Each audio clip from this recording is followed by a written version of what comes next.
Hello again, everybody, and very good afternoon to all of you. Thank you very much for tuning in. I hope you're well. If you're tuning in and joining us for the very first time, a very warm welcome to you. Please do click subscribe down below and give the live stream today a little like as well. Today we're going to be flying in the upcoming Aerosoft Twin Otter. There she is in the red Icelandic Norland Air livery.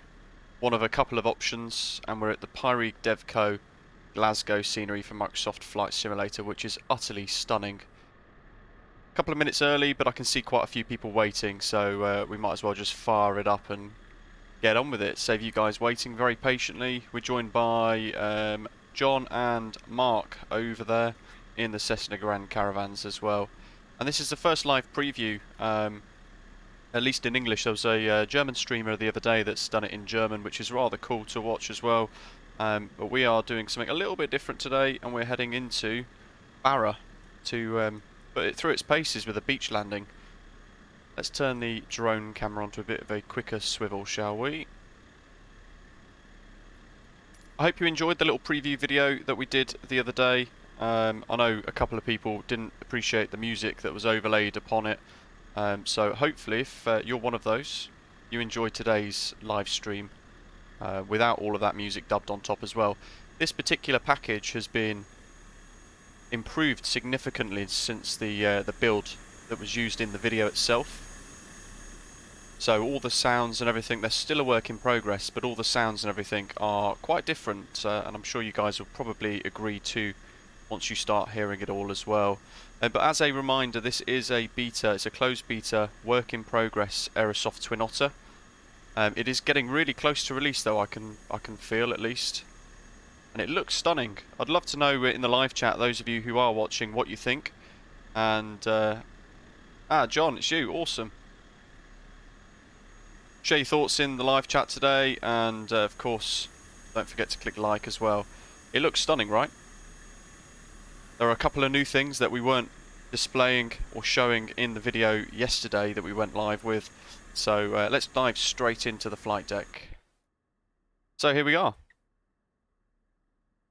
in the tranquility of the Twin Otter. Control locks are in place, we're cold and dark and everything else. David, it's on the buy list, fantastic. So, some of the new things. Door animations. And if we drop back into the passenger cabin here, that doesn't do anything, thankfully, because I don't think you can, in real life, put those back on once they're off. Dave, hello. Welcome to all of the channel members. Well, we've got David in the house, Momo, John, Craig as well. Hello to you guys. Let's get the steps over on the left-hand side open and the door on the right-hand side, which is here. Let's lift her up. I've gone ahead and set some cabin views. This is an interior for the Pax Tundra 3 prop variants. So if I go to view number 2, that's my overhead that I've set. View number 3 is like a bit of a GoPro mounted cockpit nose cam, which I really like. Number 4 is through the window at the rear overlooking the left wing. Number 5 is the opposite side to that window, looking at the door. Number 6 is looking at the left prop. Gridman, hello. And number 7 is jumping over to the right hand side with the wing struts under the wing for that one.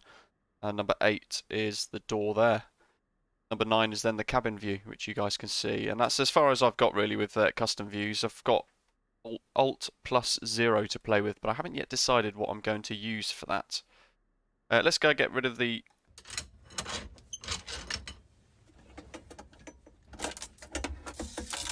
control locks with some of the new noises, which are really cool, really nice. Now, I'll probably say as well, I'm not a Twin Otter pilot, so if you are and you're watching this, I'd imagine I'm going to make quite a few mistakes today. I'm still learning it as I go without a manual, so hopefully you guys enjoy it. Keep smashing the like button as well. Let's get some power to the aircraft. We'll go external power, shall we? And she's alive. Yoke-wise, you can see the animations there, quite cool. You can, apparently, hide it like that. So clicking in the center pedestal, you can hide the yoke. Really good for startup stuff if you want to fiddle with anything down here. We've got tester bells as well.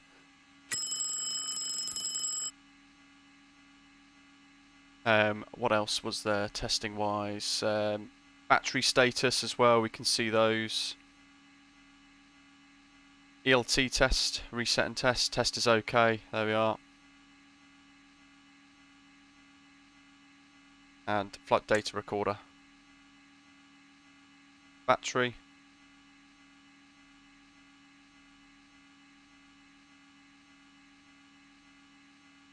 And then we've got some of like all of these over here as well. Firebell auto feather test, prop governor test. Not the best at working out what half of these things are, but hopefully we enjoy it today. The clouds are the Floyd cloud add-on on flightsim.to. We're going to fill this up with fuel because I think we're going to need quite a bit. What did SimBrief suggest for a fuel load? We've done a plan with little nav map today.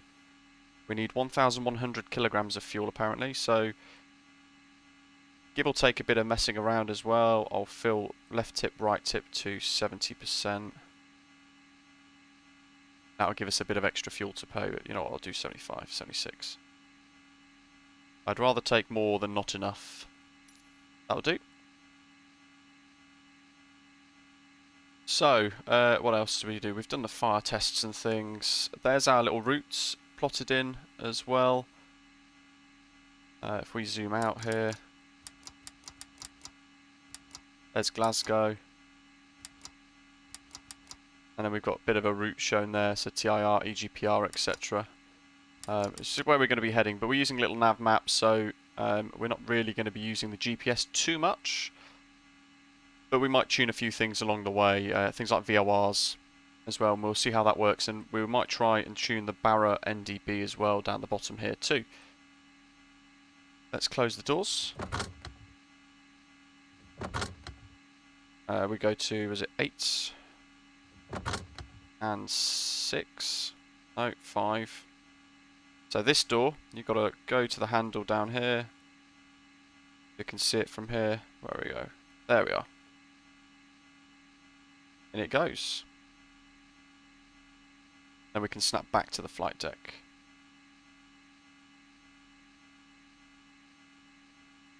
Notice we're starting at the Pyrig Devgo Glasgow EGPF. We're on the Join FS Digital Theme Park server. So joinfs.net and it's Digital Theme Park. Right, lights, because you guys probably want to see lights as well.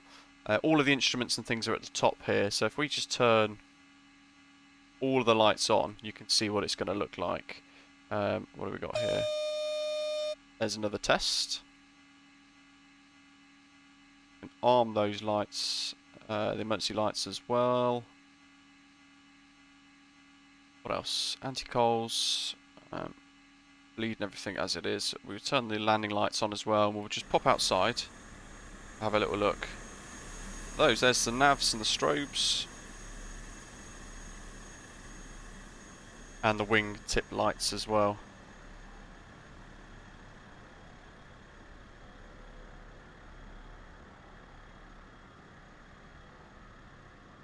There we are.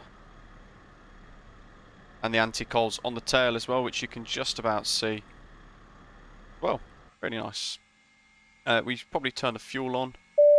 So that's 1 and 2 for the pumps. Gridman, interesting. Let me see if I can see you. Yeah, you're here. Substitute. You're in a Kodiak 100, so let's turn you into something.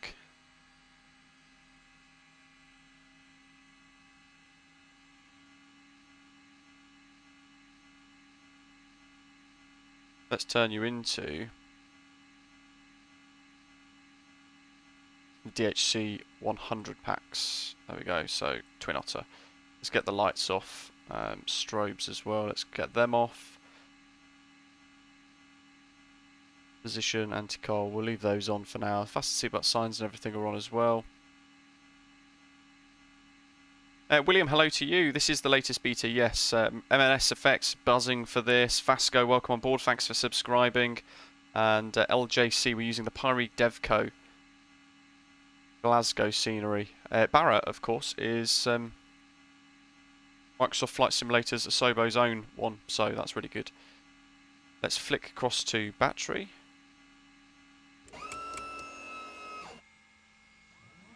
And start the left engine.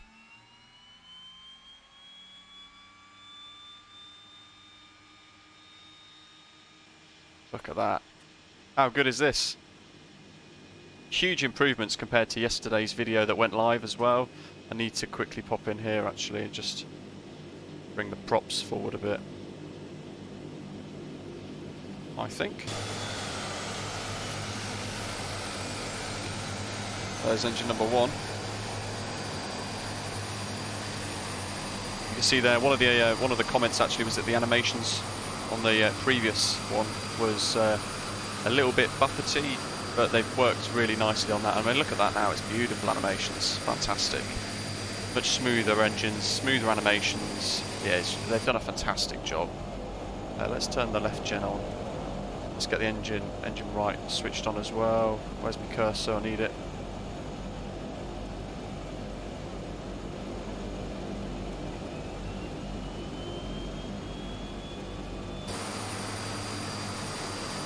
ABS Gaming's back.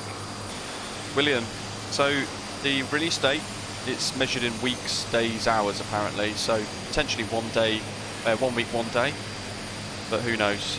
Everything's focused on bug fixing at the moment.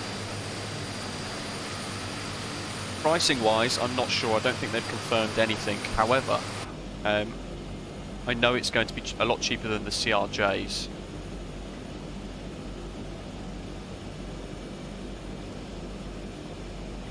You can see the prop RPM there rising ever so slowly, and PSIs and everything rising as well. Oil temperatures rising above 650 there, and it's in the green.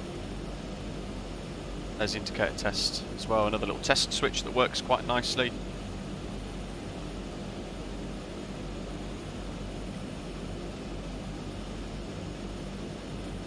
Let's get that back, shall we? We want to tune transponder on. We might as well put it on alt as well, and that's the autopilot system. Barra has got an NDB of 316.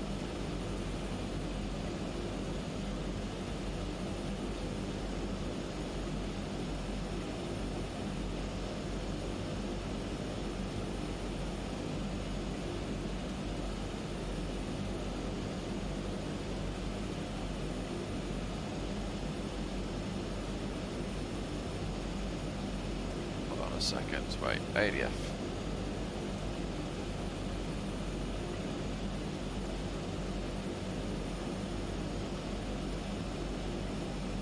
I think I'm being a bit of a monk here with that, so who knows. We'll leave that off.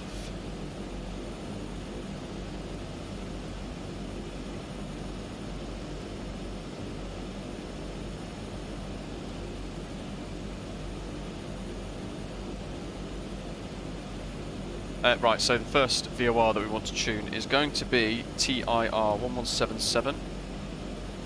This is the first time doing this, by the way, folks. Oops. What have we got here? Need to change that one. I can't remember how. B, there we go. 1177.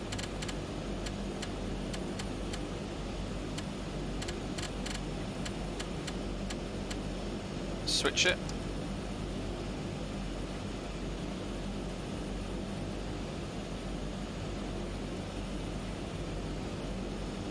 We want to go into that one, TIR 300 degrees roughly off departure, so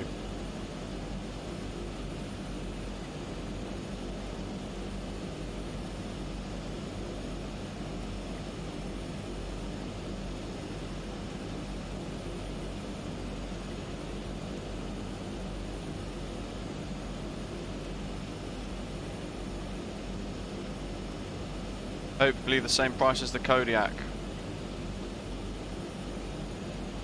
Who knows actually, what is the price of the Kodiak? Just out of curiosity.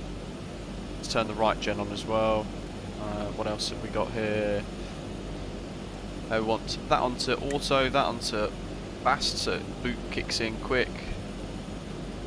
We can put the bleed, so cooling, left and right. BT on, taxi light on.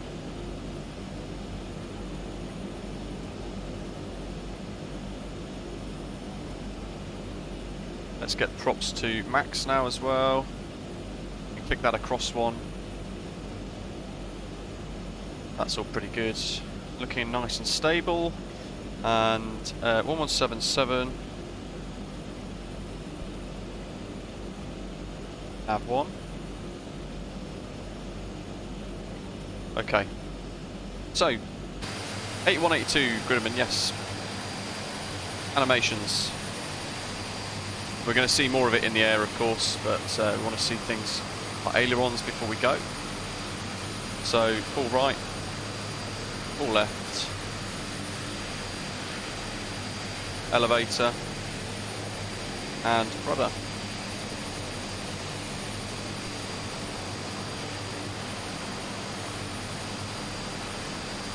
Kodiak is €30. I think this is going to be a little bit cheaper.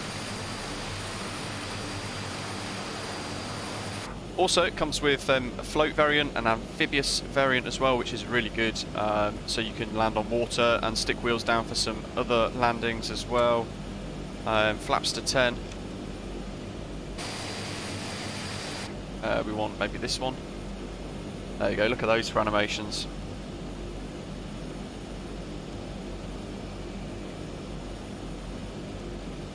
Mark, that's a good idea. From VOR from Glasgow.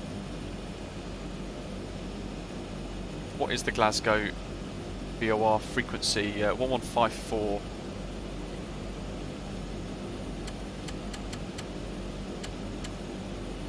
Switch. Ah, there we go. Look at that. Alright, that works nicely for us anyway. So, brakes off. Pneumatic low pressure over on the centre warning dash. But that will go once we start to actually apply more power, basically. We'll go left, because everyone else is on the right. Jurassic, hello, how are you? Bar brake is off.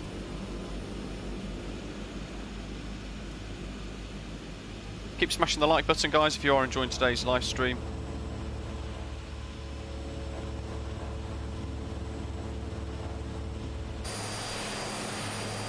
Here we go. I've turned a couple of people flying alongside today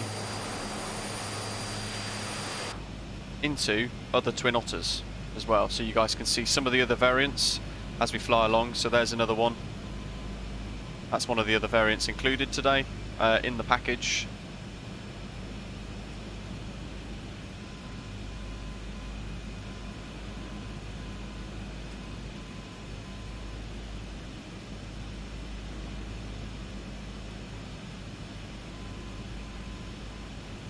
Reese, is there an option for cockpit without GPS? No. Apparently, as well, it is going to be compatible with the GTN 750 mod as well, which is going to be quite cool. But I am not the most techie of people, so I'm not great at working out how half of this stuff works.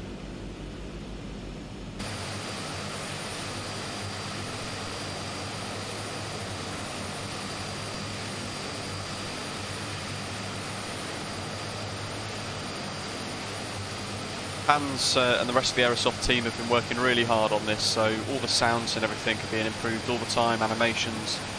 Things like the doors have only just become animated, but they've made some huge headwinds with this add-on over the last week or two, actually.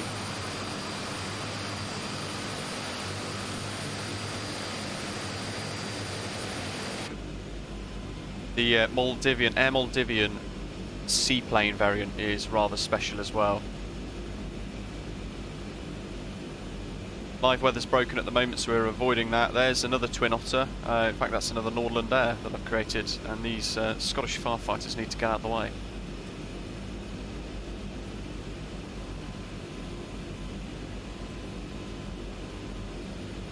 Everybody's coming out to see it. Will we go from Charlie? Good question. Why not? Might as well. I'd not thought that far ahead, to be honest. Knowing I'm not on VATSIM. Oh, Jesus, they're everywhere. Oh well, I tried to steer around them. You guys saw that, right? We're just taxiing on idle at the moment. But what I want to show you is some run-up checks. So before we do depart, I want to load up. Basically, I want to hold at the hold point, and I want to show you guys what happens with the airflow over the aircraft itself. Neil, hello to you, welcome. One of the testers said something quite cool, actually. A word, actually, I quite liked.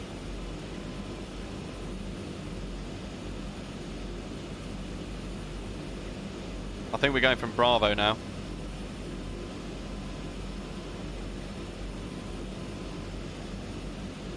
Yeah, run-up checks. Basically, I'm going to apply a bit of power, and I'm going to move the elevator because apparently you can see the prop wash buffeting the airframe,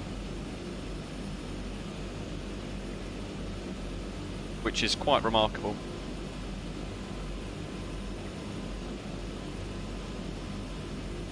Jim, hello. Yes, it's they do get in the way, don't they?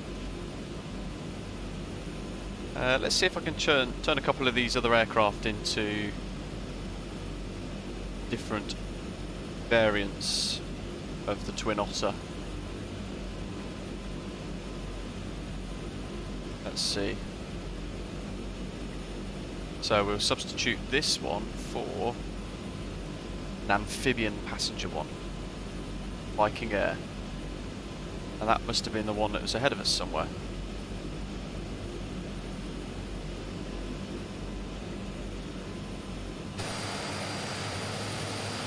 Oh no, it was that one there.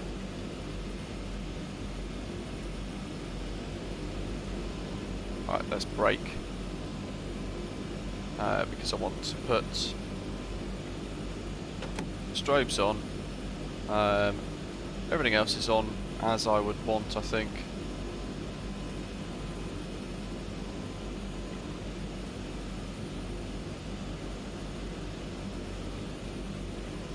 That does look good. What else? Oh, there it is. There's the float plane. Oh, I'm showing you guys it all today.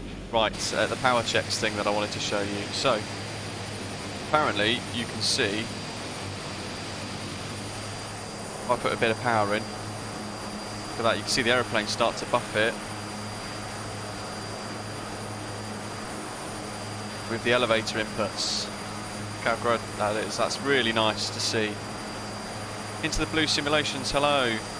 So they've even created sort of animations or physics with the prop wash.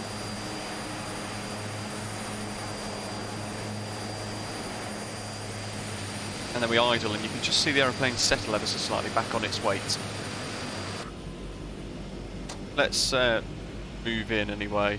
That's the amphibian version, but of course it hasn't deployed the wheels. So that's why it's bouncing around. But I just wanted to show you guys one of the other variants available, even if it does look a bit silly bouncing about like that. Might change it back.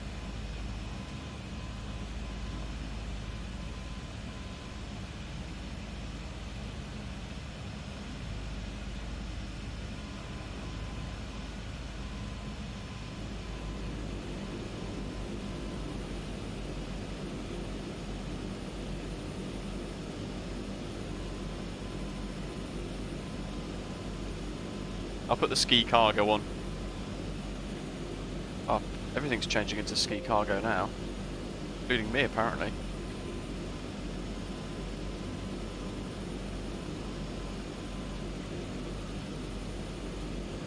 Oh, I'm going to stop messing with it because I will end up breaking it. Let's get the landing lights on. Is that in case the tide is in a Barra? Yes, Jim. Fantastic. Any room in that right-hand seat for a co-pilot? That would be great, wouldn't it? Floyd's live weather, Floyd's cloud preset is in use today as well. I think we're ready to go. So it's going to be departs.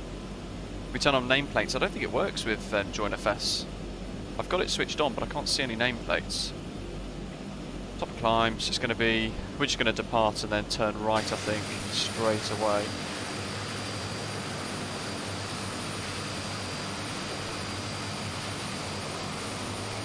Now, of course, Nordland Air is a little airline in Iceland. They get domestic hops and things around Iceland itself. There's the British Antarctic Survey ski variant just off in the distance over there, and one of the other variants as well. Get a little screenshot of that one, I think. So we've got props and everything forwards. All the lights are on as required. We know where we're going and what we're doing now as well. So without further ado, off the brakes. So park brake is released.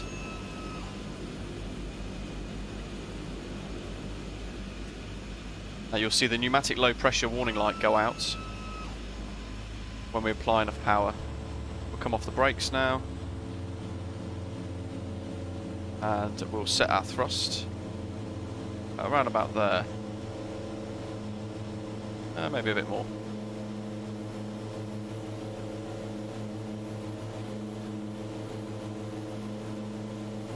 Bit of a crosswind by the looks of it, which is interesting. Okay, that should be good now for speed. Away we go.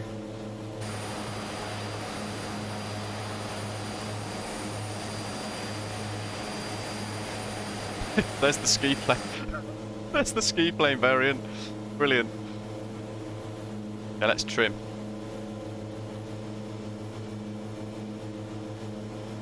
Trim in motion. A little warning there. So as we were changing the trim, I'll do it again. Look, there we go. Trim in motion. Love it. We'll begin a right turn. Is the aircraft used for air ambulances? You know what? I'm really not sure.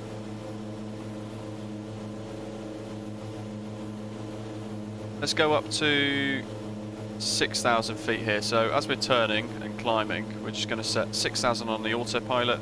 That is now mirrored up here. We can change it here as well. You can see that it's mirrored over on the Bendix on the right hand side as well.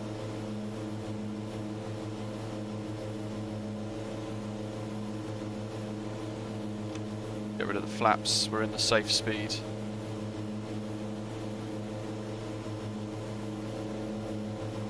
Away we go.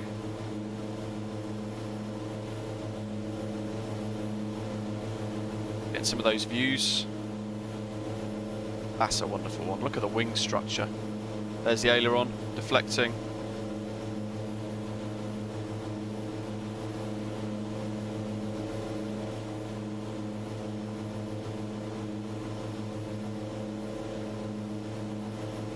Is there a paint kit? Not yet, no. Everything's being tweaked all the time, so sadly what that means is we've got to wait for that paint kit a little bit. Let's start a bit of a right turn.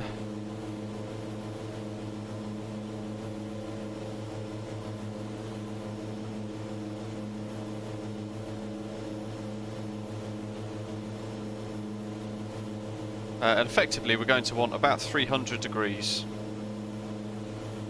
Motorway down below. Canadian Air Forces, well, the Canadian Forces Search and Rescue still use them closest to an air ambulance that I know of. That's fantastic.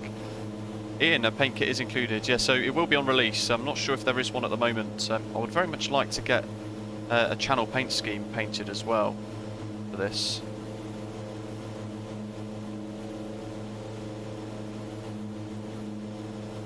Now, you can see on the throttle, or the yoke, sorry, there's ATC ident, CW something, there's go around and disc. So disconnect, that's going to be autopilot disconnect, and GA is go around. So you can actually trigger that. If we were on approach now, for example, and we needed to go around, we could hit GA, and you can see now we've got go around and the primary flight display showing basically a climb indication for us. And in doing that, I've overshot the VOR. There's the bank angle warnings. So if you do turn too steeply above 30 degrees, which we're just doing there, the aeroplane shouts at us. Okay, let's have a look at something else then. So we will do autopilot, vertical speed.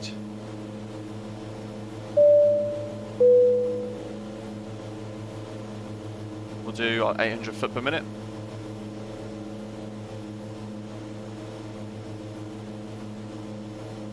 And let's see if we can switch nav on. We'll just see what happens here. Joji, hello to you. Welcome on board. Trim in motion. That's the aeroplane trying to trim itself into a climb to meet 800 foot per minute to get to 6,000. We'll then, as we get closer, we'll hear the altitude capture noise as well, the little sea chime thing that it does.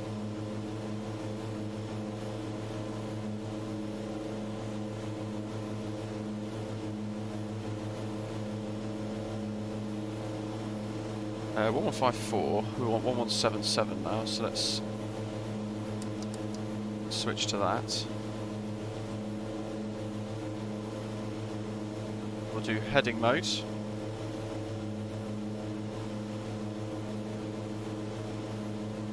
We'll do a little correction. We've got a bit of terrain to climb towards over there as well. Just joined. How good is this thing, Greaser? I'm really enjoying it. I know some people were saying that it just the video I did the other day sounded like a little bit of an advert, but I've seen the project progress over the last month and a half now, from an aeroplane that had no sounds whatsoever and a couple of basic instruments to something quite remarkable and really enjoyable. And now quite a lot of it works. The little annunciator panel there with the aeroplane trimming itself at the climb, go around things, all that is really special. Does autopilot have a flight level change mode? Good question. By the way, you can control it here. It just basically mirrors everything into the Bendix. I don't think it does have a flight level change. It's got an approach mode.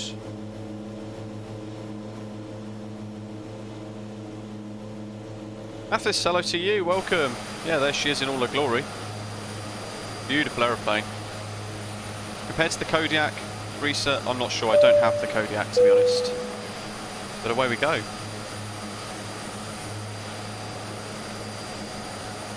Looks like Mathis from Aerosoft is in the live chat, folks, as well, so if you've got any questions for him, do fire away. Thanks for subscribing as well, Mathis, really appreciate that. Welcome on board. Is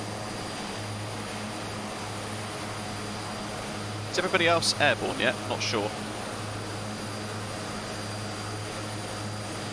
Indicated airspeed mode, Jim. There we go, perfect, thank you. So we're going to head over towards Barra first. We're going to try and do a bit of a visual beach landing, just see how it goes. We've got the reverse prop setting as well, so we can throw the throttlers into reverse and get the aeroplane slowed nice and quick. I think we've got the altitude capture warning coming up. Astrid Jew, hello to you, welcome.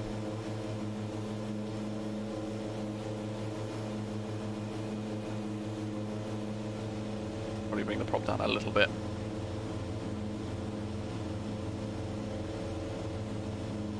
Steve, hello. We're on the Join FS network.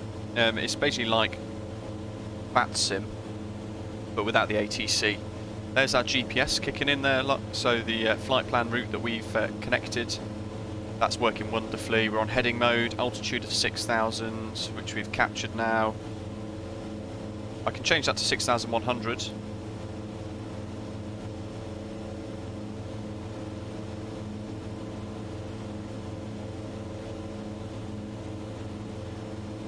.140 knots at the moment.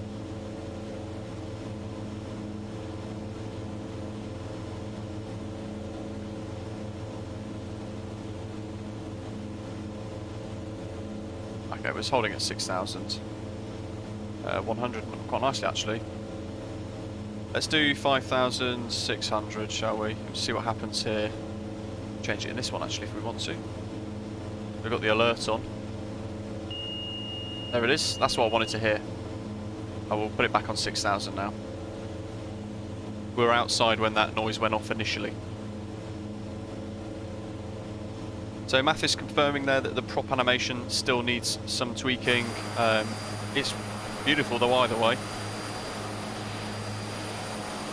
But it shows that Aerosoft are looking at this with a really fine tooth comb, and they're working hard at trying to make this as fantastic as it can be. I'm not sure on release dates or pricing or anything like that, and I wouldn't like to speculate either.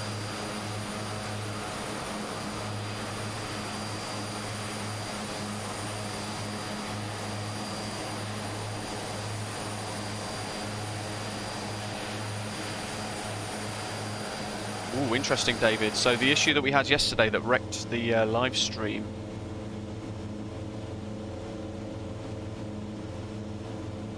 Lots of people reporting the frames per second crash now on the forum, so it has to be something on the Microsoft and Asobo side. Yeah, interesting. User, can you program a route, also non-VOR waypoints? Yes, so you can use the world map as well, or for this route in particular we used little nav map, and we'll go to 300 degrees now, Gridderman. I just wanted to come across ever so slightly.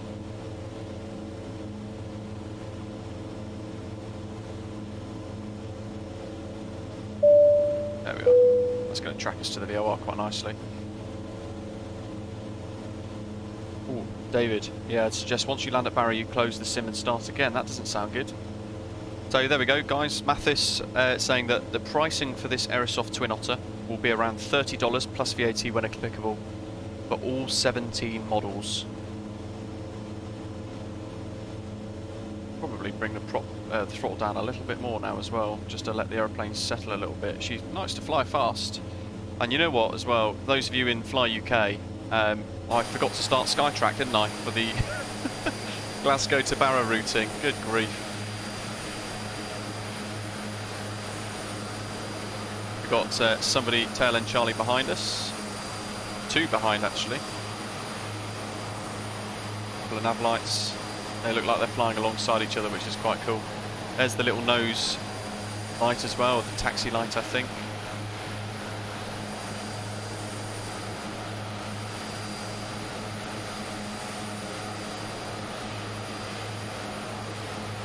Yeah, so ultimately you get this variant, which is the Tundra version. There's 3 props and I think a 4 prop variant as well. There's a ski cargo version, which is the one that I used in the preview video yesterday with the British Antarctic Survey thing, and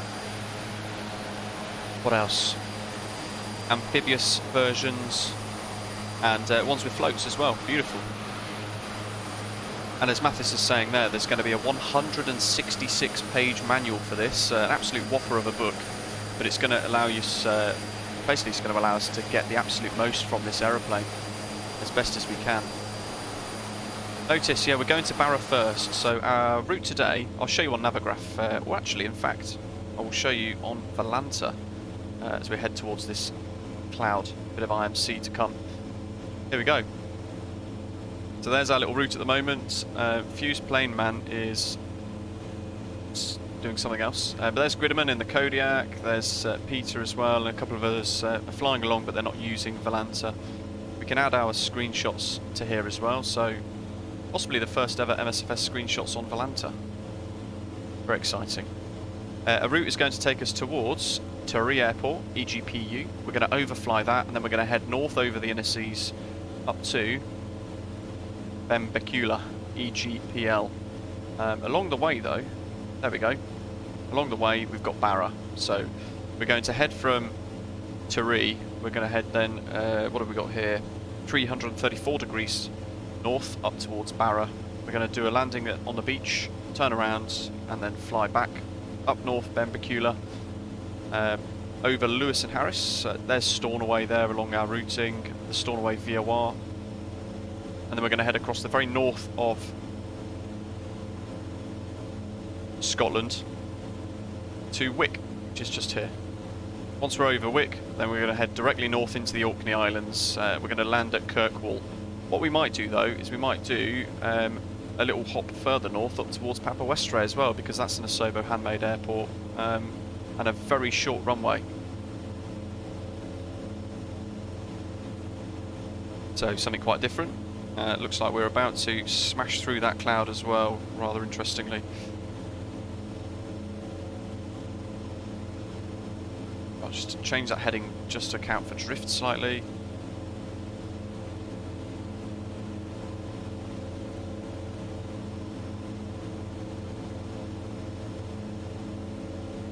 hold 6200. What I'm going to do is just go back down to 6000.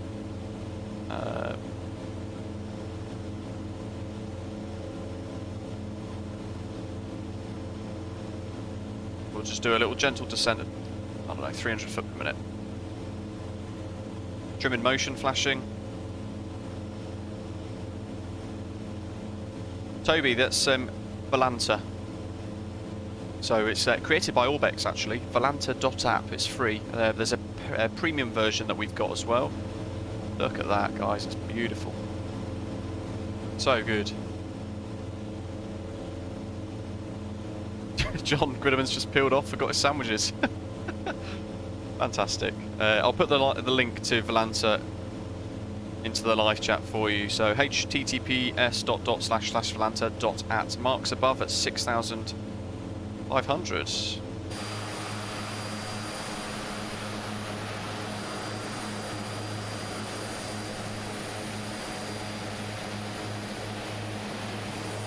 Can't see him in all this murk. How cool.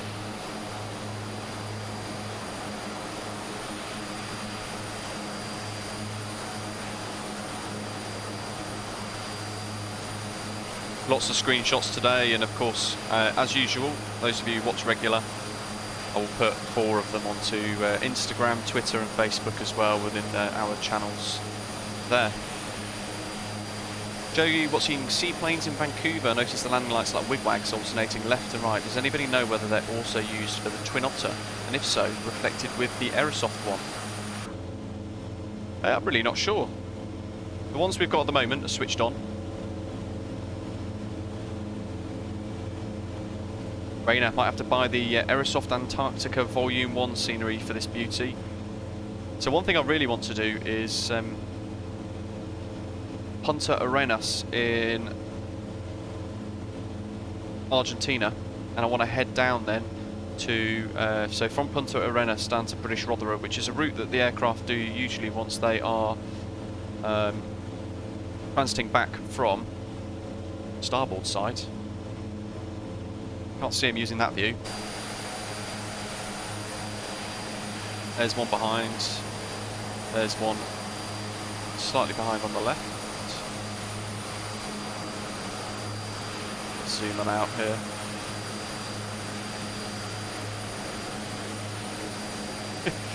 There we go. That's rather trippy, isn't it? I think that's marked further back there with the lights flashing in the background. Astro Jude, do the doors open? They do indeed. In fact, if you rewind the stream to the very beginning, you'll see that we had all the doors open, the cargo doors in the back and the pilot's doors as well at the front. So we opened and closed those throughout. But again, as another reminder, this is a work in progress.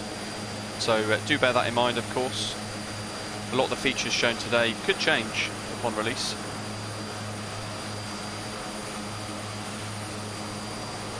Is that somebody who just popped up? No.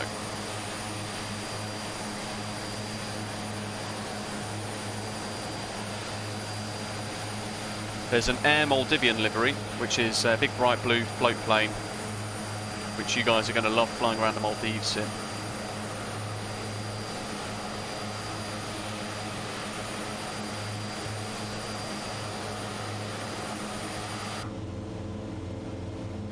There's our custom wing view.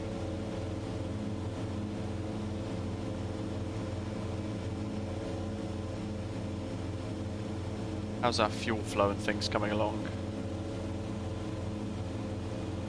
I need a little correction on the course.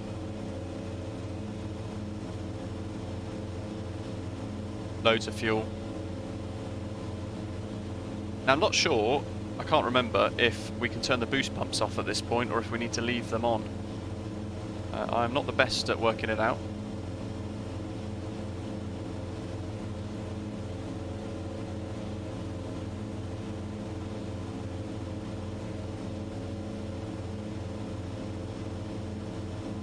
What was it actually we wanted? 316, wasn't it? 316, let's see, 31.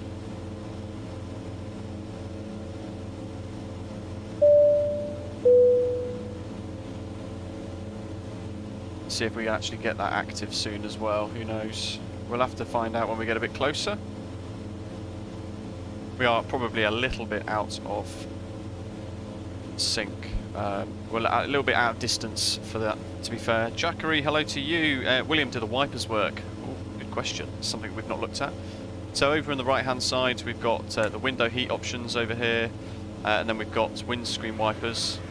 That's on slow, and we've got fast.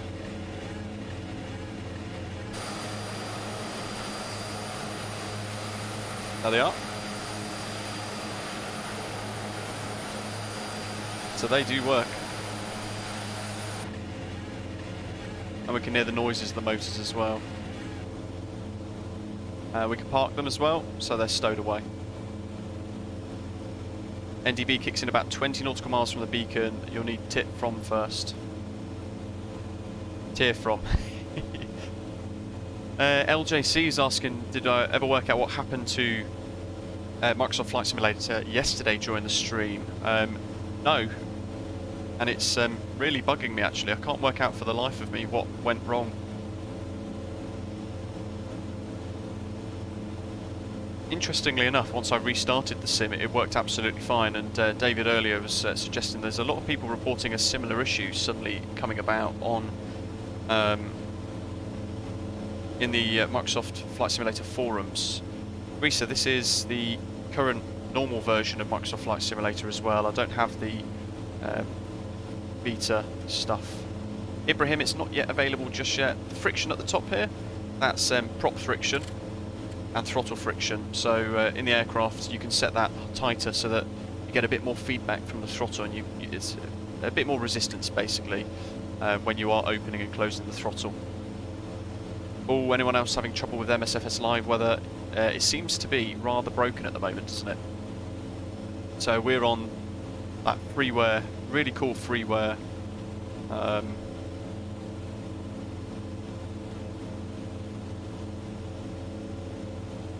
Floyd's Clouds, I think it's called.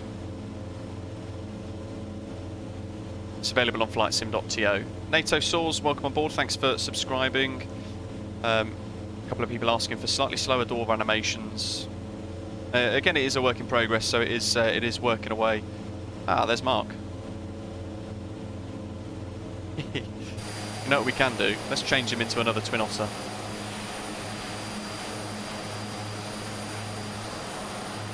Where is he?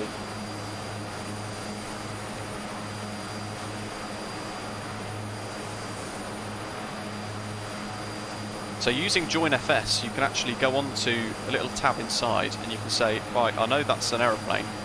Let's see. Actually, that could be John. I think that might be John. So we go, I know that's a Cessna 208, but let's turn it into, just got to find it.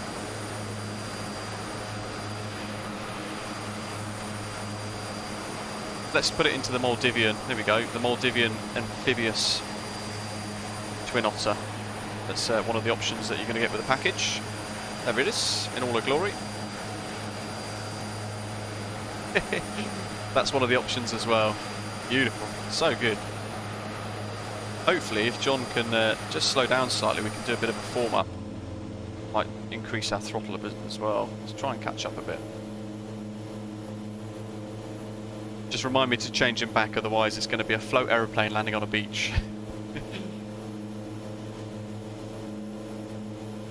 Weather is very poor. It's probably a good way of describing it actually. Harry's asking what happened yesterday. We were enjoying a nice little double header flight for the first flight of the year, and then all of a sudden we had frames go through the floor, and we ended up with 2 frames per second to the point where we had to actually just surrender the flight. We had to exit the flight. The fly-by-wire mod autopilot cut off and it induced a spin because the frames got so low. Steve's in the amphib currently. Here he comes.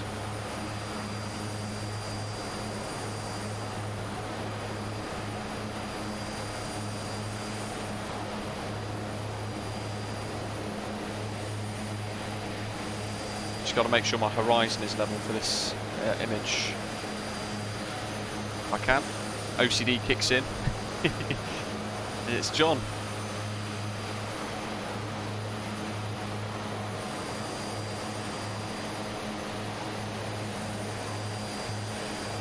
There we are. Oh, Jurassic. Hopefully she's okay. Fingers crossed.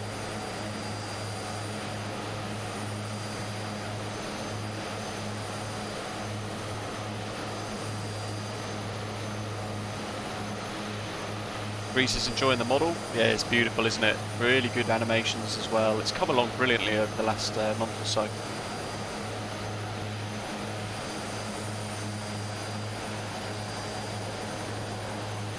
There it is. As we do a little bit of an overtake on John.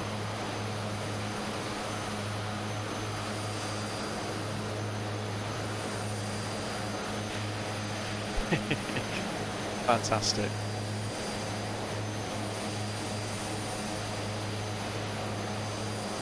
There's the Maldivian one. Should we turn him into something else? John M. Substitutes. Let's go to DHC 6100. Wheels cargo. Norway Air Force.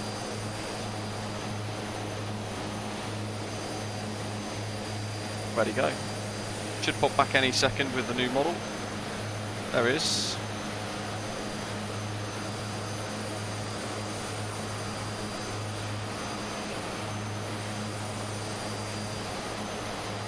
Just coming into view now for another screenshot. So there's one of the other options.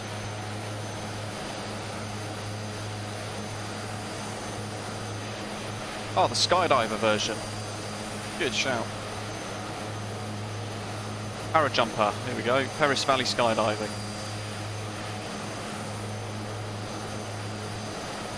Where is he going to be now? Probably about here somewhere. There it is. So John, let's see if I slow down ever so slightly now. John should start to catch up. Aeroplane's retrimming itself to hold the altitude as well.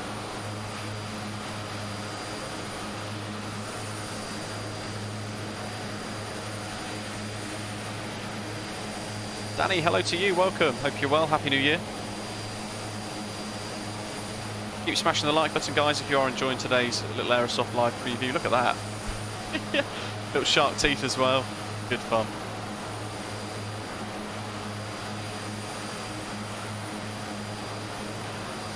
You know what, we'll leave John as that, and then when we land we'll have a little look at that one, I think. Which would be quite cool. We are still quite away from Taree.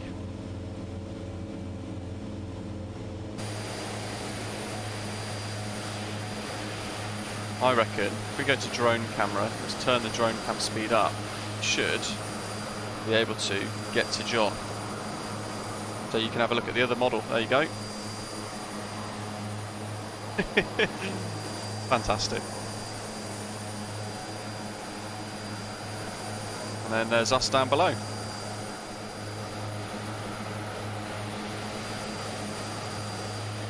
There's Mark.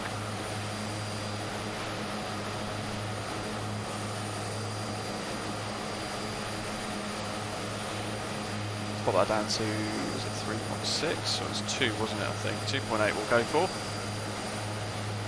Mark's in a Logan Air Cessna Grand Caravan livery. With a pink interior.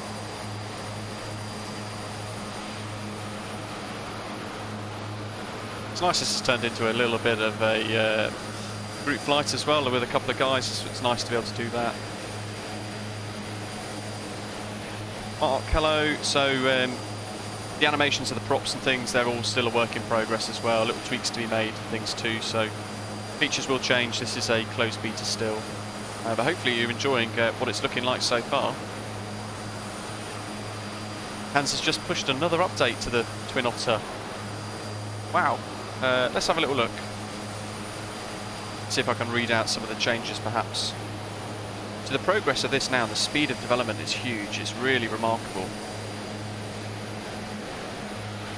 Revision 41 of today, so added lights dim when starters are operating, control sensitivity added to all models based on the 300 wheels PAX version, and a sound bank update as well, which is still work in progress.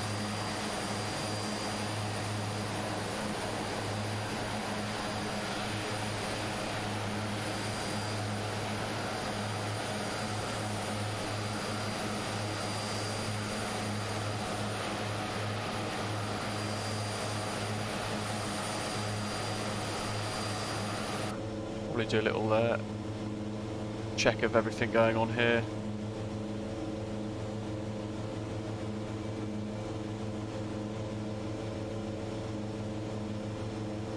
I feel like a lot of people are on MSFS multiplayer flying along as well. Pates, yes, these are the Tundra trials that we've got on as well. Mark's waving. I think I might have missed it, Mark. Give us another little wave. Steve Jar, perfect, there we are, thank you very much. And Lurids, the frames are a lot better today. They are sitting at my locked 35 quite nicely, which you'll be pleased to know.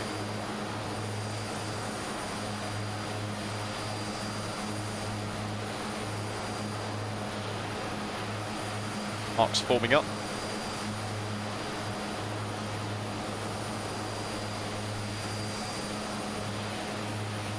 Should we change Mark into another Twin Otter, folks, or should we leave him as a caravan? There's his wave. Love it. We should, potentially, be able to see him through the window as well, if I can remember my keybinds. You can move freely around the cabin as well. There he is.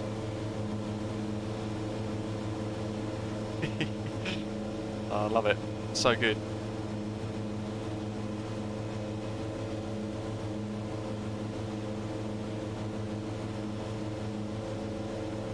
There's a few aircraft up here on MSFS. I wish I was on there multiplayer then, as well as join FS.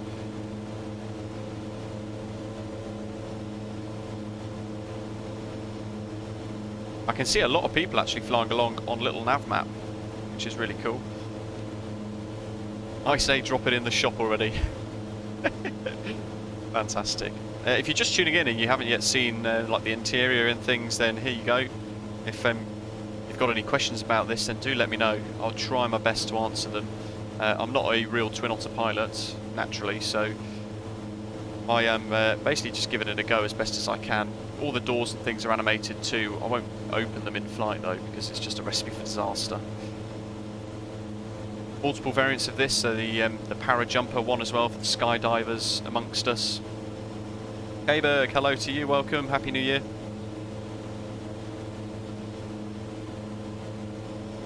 Tundra version, which is what we're in at the moment with Norland Air. Floats, amphibious versions as well. We've got the rainbows coming out for us now as well, fantastic.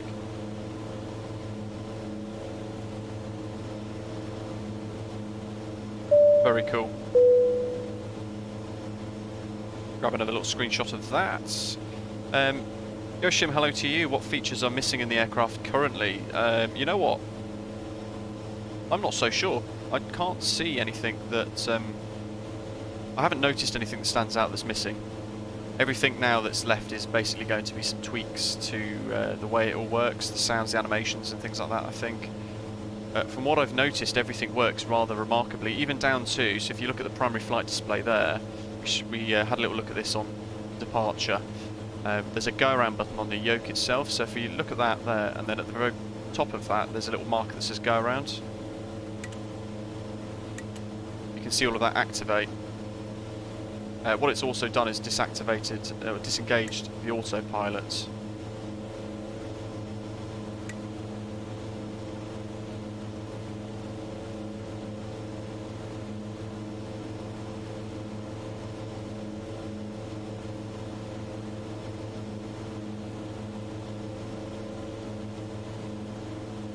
Get heading mode back on again. Trim in motion again, so you can see that blipping away. That's the aeroplane stabilising itself. A couple of extra polys in the cabin wouldn't hurt. Looks pretty nice otherwise. It says Voiter, hello to you. Jeroen's the sound guy, by the way.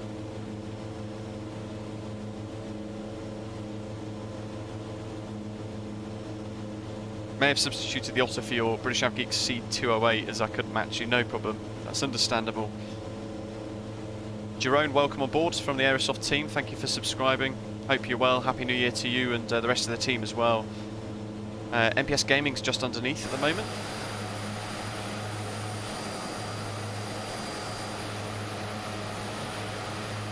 Just underneath on Join FS. Can't wait to try this out at Lukla. Ah, look at that. Awesome.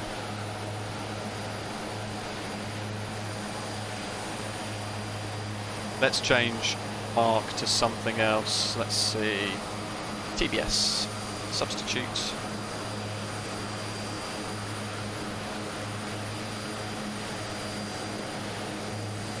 No Eurofighter Typhoon, as tempting as it is.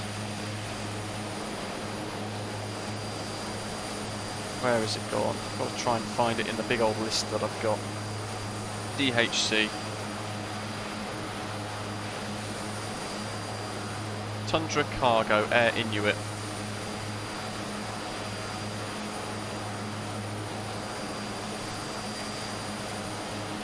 So he's just disappeared. There he is now. That's another option here. Air Inuit. Just coming into view there. This turn will be fun.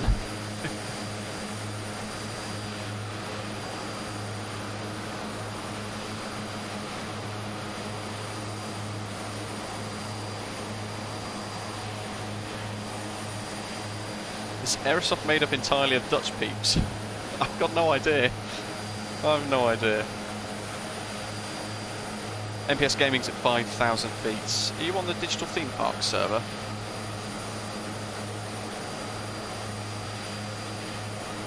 I can't see you. Let's have a look on the aircraft thing.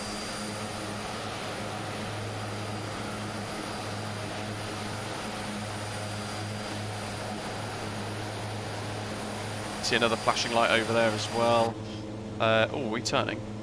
We are turning. Good grief. Right. So, next one is going to be straight towards Barra, 334 degrees. Which is going to be around about that, I think. We'll just see how we go as we turn. So it's gone straight to 30 degrees. It's now intercepting to level out. You can see there the flight director's also moving around, showing the aeroplane what it's commanded to do. Trim in motion is working away as well, being busy. Where's everyone else gone? There's Turi down below.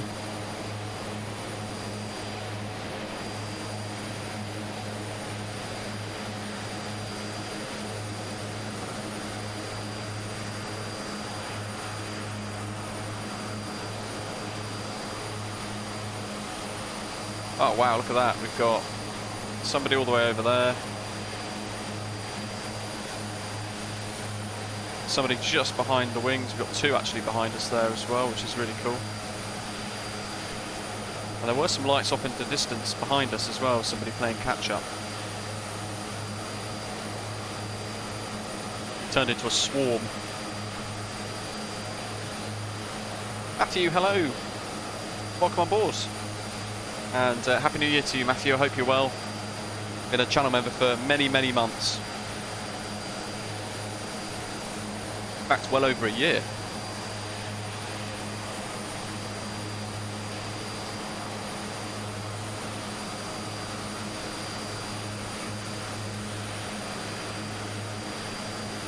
There's the Air Inuit, Twin Otter.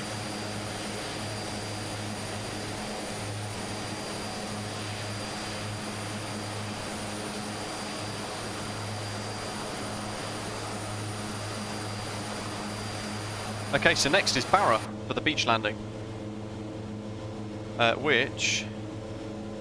me in the slow porter, Jerry. Fantastic. Thanks for joining us. Hope you're enjoying it. So we've got Barra as an NDB. I think we need to change. Is it ADF? I think we've got to activate that, perhaps. I'm not the best at this.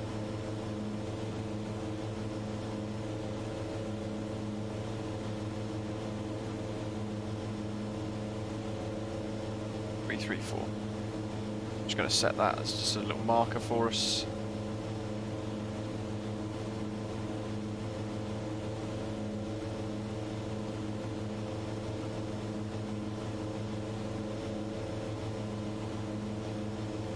Ray, good question. What is missing to complete it? Everything you've seen so far seems perfect.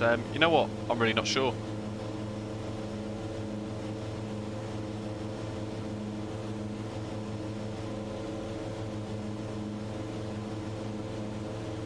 Slightly ever sort of north of track, but damn, even the boss man himself in the chat, K-Berg.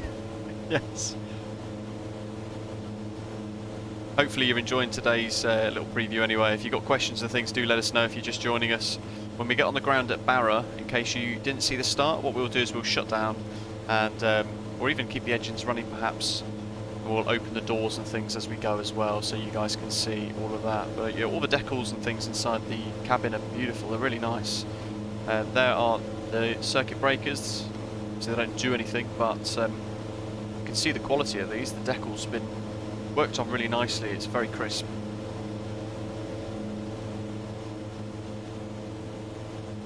And some more circuit breakers down here.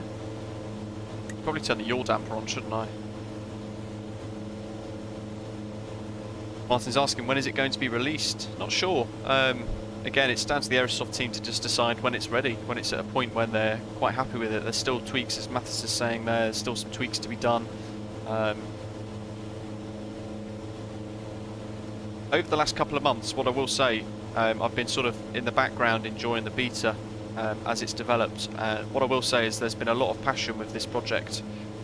There's some real Twin Otter pilots helping the Aerosoft team out as well, give feedback and all sorts of stuff. So the feel of the aeroplane, the design, the way it works, is also being tested by some real Twin Otter pilots.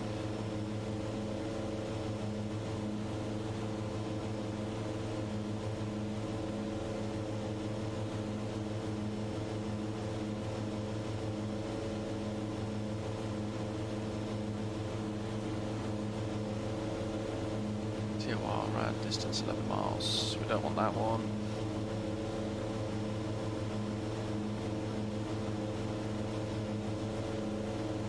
Laps 1 hour 28 almost.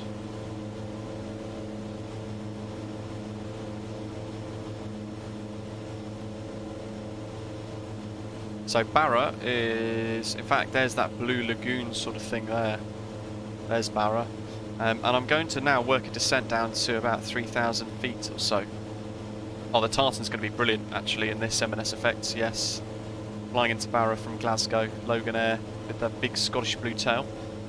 Mark, runway 25. I guess it's Barra, so anything goes, but we can plan for runway 25, yes.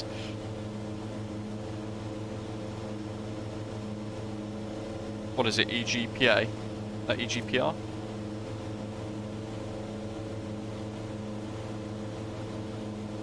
So the charts at Barra, show you on the live chat, folks, in the live stream today. This is Navigraph. There's the charts for Barra. So runway 25 is kind of what we're going to expect here. There's no stars. The runway 25 approach. Oh, it's actually charted.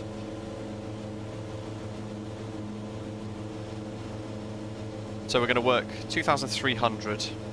So we could set the altitude change here, or we could go down here.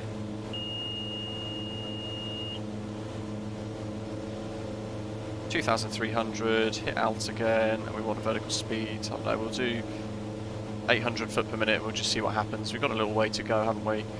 Can down on the throttle a little bit as well. There's the pitch change, the noise change. We don't want to go direct to Barra. We're going to want to come out ever so slightly for this. Gooderman's enjoying the work of the Twin Otter so far. You can continuing then with the charts, we can see we'll go 2,300 feet. We're going to then aim for maybe 2,000 feet or so. I'm effectively going to just do this as a visual approach though, so I know this is an RMP runway 25. I'm not going to do this. I'm just going to use a visual instead. And then the actual airport charts. So runway 25 is only 799 metres long in sand. Straight towards the terminal building, ever so slightly to the left. So we'll see how we go with this.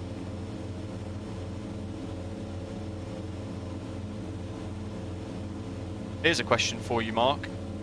Do you depart runway 25 in the same direction, or do you fly back over the water? PG, we are flying to Kirkwall, yes, but we're going to do a little landing in Barra first on the beach, which is actually just coming into view over there now.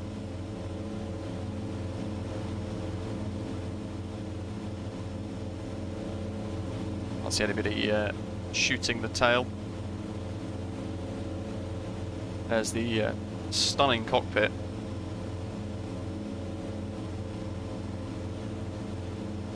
Does this have TCAS? No, I don't think it does, no.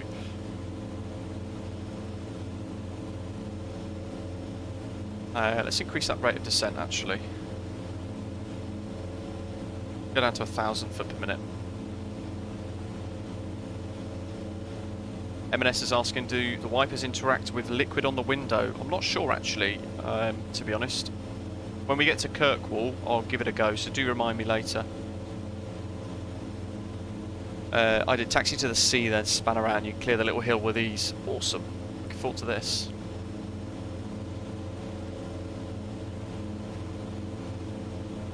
Let's do IAS. Is that working? No. That's fine. Alt approach 2,300. Let's just go to 2, shall we? We'll make sure the heading bug is synced, and we're going to come slightly north again, so we'll go 340 just to drift out away from the beach.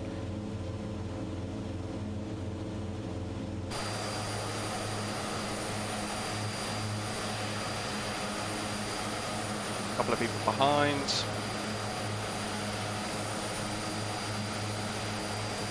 Stunning. Someone's landed at Barra in an A320. Of course they have. Of course they have. Brilliant. Oh, this is going to get close.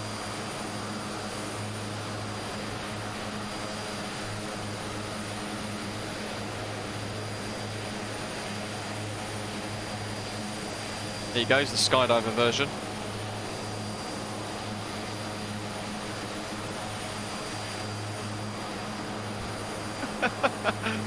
Fantastic.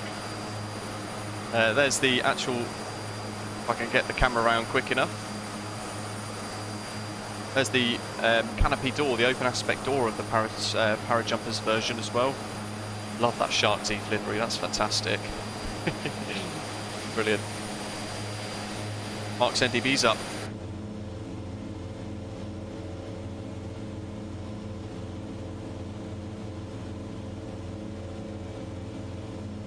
Mine's not, but I'm certain I've probably tuned something in entirely wrong, so not too worried about it.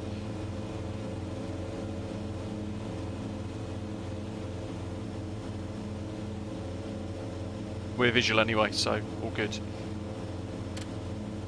What did I just click? Not sure. I heard a noise. We'll find out if the engine fails. Somebody's asking where we got here. So EAM's asking, can you make the yoke and the yoke arm disappear so we can see the instruments better? You can. You just click there. There you go.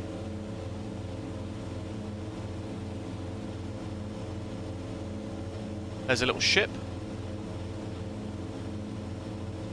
Might buzz down. What are we now? 2,000 feet now, actually. Happy days. Ivoca thinks he's jumped out of one of them as well. That's brilliant.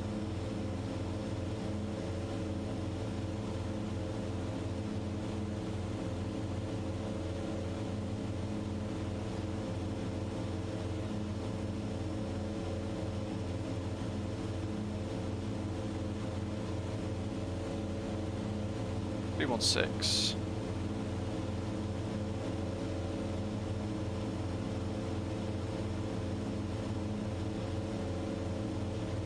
So on the charts, I can't actually see any NDB whatsoever.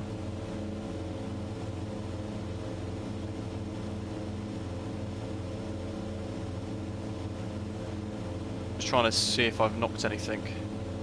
I don't think I did. After Barra, we're going to be tracking Ben, so 113. 113.905. 113.905. We might as well just switch that now, so it's ready. It's picking it up now. Ben, radial of 179, 30 miles for the next waypoint. It's pretty good. Let's bring some of this down. There's the beach.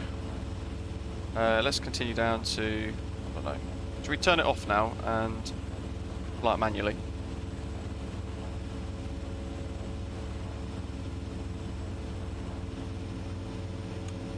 There we go, so that's autopilot off.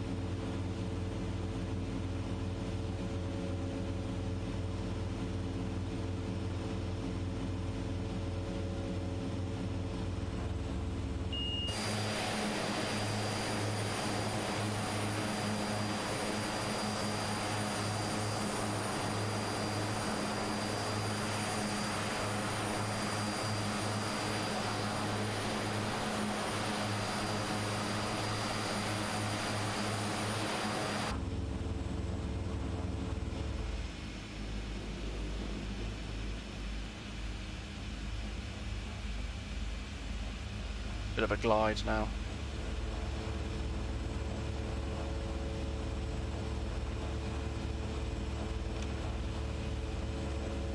A little bit of power feeding in.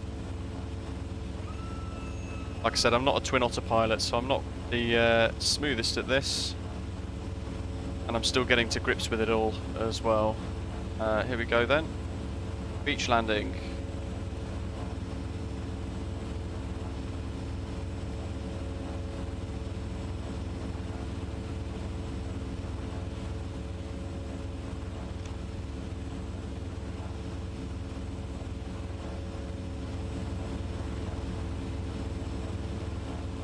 Look at that.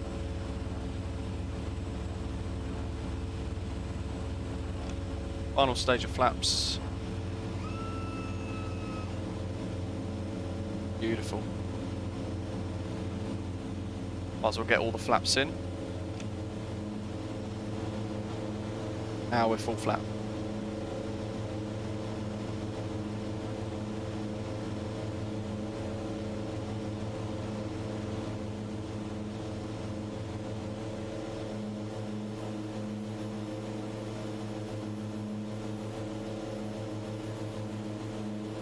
Have I switched the ADF to the active? I'm not sure. I can't exactly remember how to do it, so I definitely have probably done something wrong.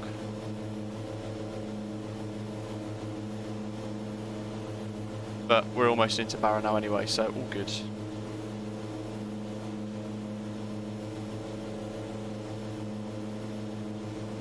There's Gridderman. He's going to be in just in front of us. And we're just at the tip of the white bands now as well. 700 feet. Philip's asking how much is it going to cost. So I think they've said potentially around was it $30 US, depending on tax and things as well. Let's bring the nose down a bit more.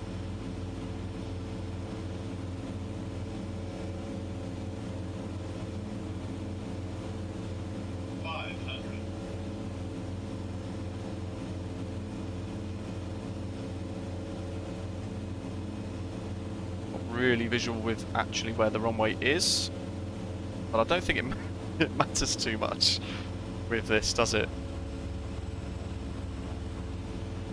Peter's looking forward to it. Awesome aircraft, can't wait for this. Also nice flying, thank you.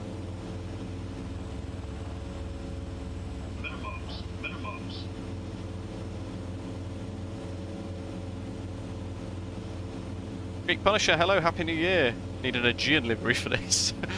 Very fantastic for Greek island hopping indeed, yes. Beautiful for it. Okay, let's start to bring this throttle back now. We want the speed to bleed off. 40. There's a little sign. 30. 20. 10. And a bit of reverse.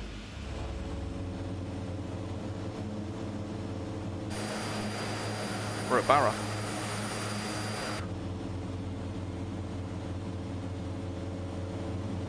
Oh, there's another sign, by the way. Backup disarmed beta, left to right range as well.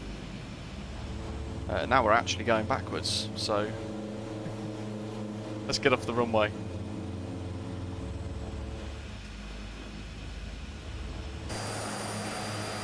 Welcome to Barra, everybody.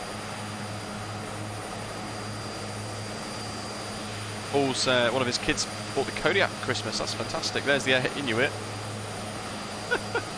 Fantastic. Look at that. There's another one of the variants. Gridman, in fact, we've substituted him into another variant too, so that's going to be pretty cool. Let's get this door open. You guys wanted to see the animations. Let's open that one very briefly. We can close it. And let's now swivel around.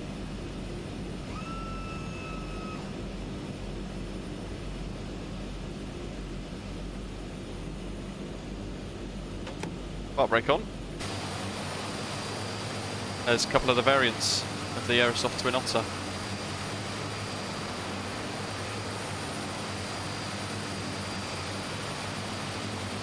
Oh, and there's another one. Brilliant. So, we've got a low pressure warning at the moment. There's the ski variant, the British Antarctic Survey ski variant as well. We've got a couple, it's like almost like D-Day landings. Over here, we want to get the door open, which is going to be that one. There's the handle. Click. Click.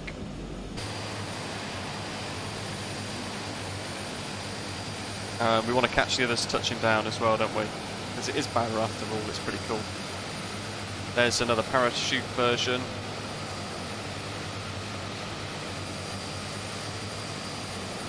Maybe take on a bit of fuel here. We'll have a look in a second, see what we need. Yoshim, hello, yes, the wipers do work, they're animated. I think Mathis was saying a minute ago, it doesn't actually wipe the water though. So it's something to bear in mind. But they do work rather nicely. So I've opened the model actually, the door's on the model, and what it's done is it's opened it on the others as well. Look at that, real smooth.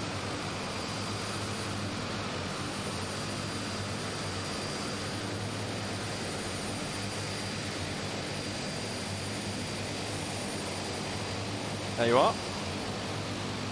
As one of the variants. Love this. Join FS is brilliant because you can flick, we can turn people into whatever we want to display. So for things like this, it's perfect. We've got another one on final approach. Into the blue, no worries, thank you. Hope you've enjoyed it. We've still got loads of fuel left. We shall continue. Who have we got left to land? Jerry and Skytramp. What a username.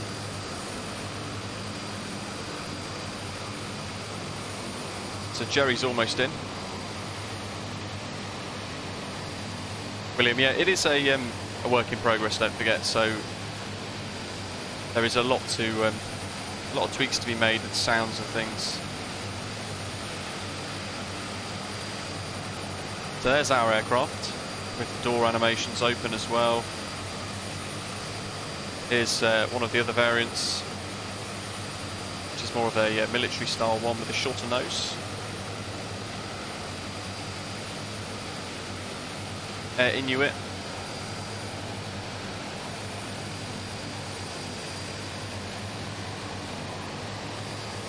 We've got the parachute one as well, the para jumpers. You can actually have a look inside this one, look. And then we've got the one that we had in my preview video yesterday with the music, which was frustrating for a few people. The British Antarctic Survey with the skis, which is rather nice indeed. And again, that's a cargo version. There we are, there's the inside of that one.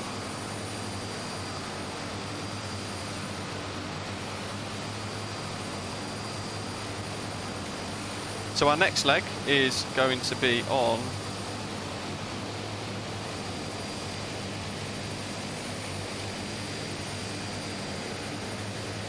to Ben, wherever that is. BEN, Benbecula Airport. So that's where we're going to be heading off to next. I thought we had a couple on final approach. But in any case, we're going to taxi now to the runway. We'll continue the legs, shall we? Do an engine stop and start for us. William, good afternoon.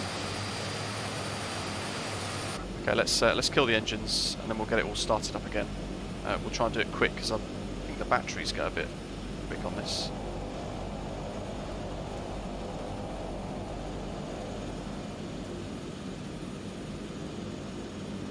There we are.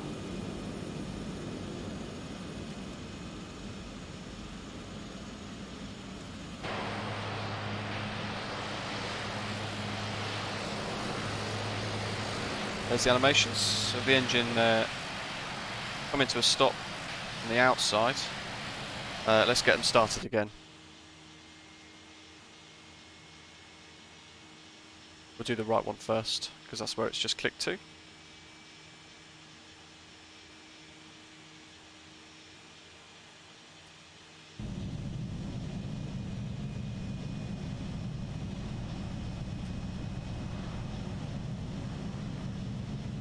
Conscious, I want to get it all started up again nice and quick. Benbecula. Wow, thank you very much. Read the text on the cargo, says Mathis. Let's get these engines started and then we'll quickly go and find one of the cargo variants, which is, I think, just taxied off that way somewhere. So these will extinguish as we go as well. Doors unlocked warning is on at the moment. Left engine oil pressure is low at the moment because we didn't start it up. But now, as we start the engines up, let's see, that one.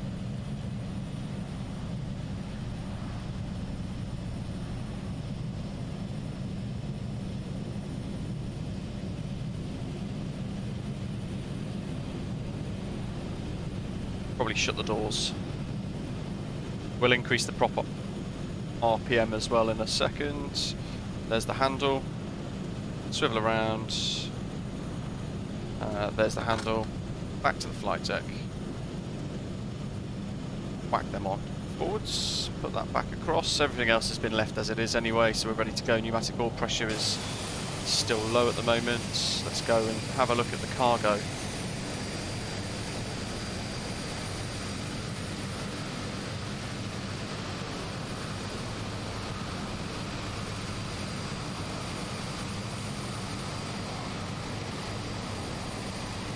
Handle with care.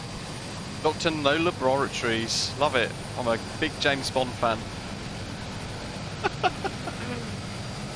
That's fantastic.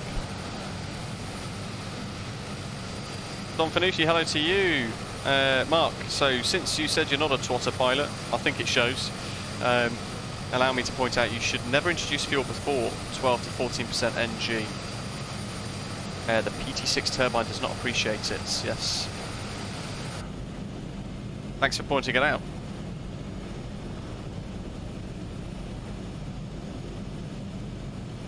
Just wanted to show you guys in that instance a quick engine start, just for the noises and stuff.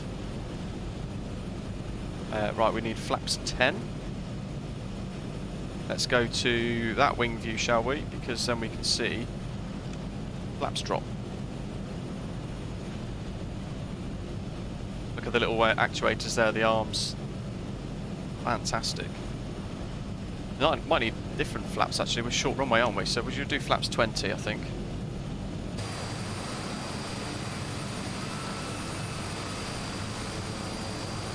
There it is.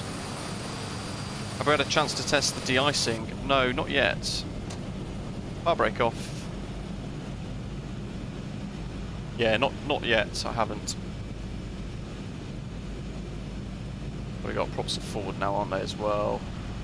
Everything else is left as it is. Let's roll. There's the Air Inuit waiting to depart. I think we could try and do a formation takeoff with a couple of Twin Otters. Our brake is off. Now we're rolling.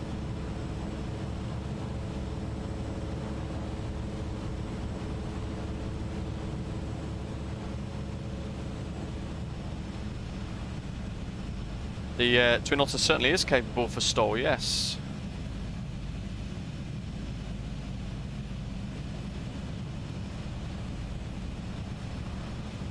Great, Candy, thanks for this preview. Many of us needed to see it like this. I'm glad to hear. I know the video yesterday, I try and cater to everybody, basically, everybody that watches the channel. So I know sometimes I can do videos, some people don't like the music and things like that, which is why I've wanted to do today's live stream as well, to show it in all its glory with a couple of hops around beautiful Scotland in Microsoft Flight Simulator. The beauty of Join FS as well, meaning that I can show you guys all the different variants as we fly along.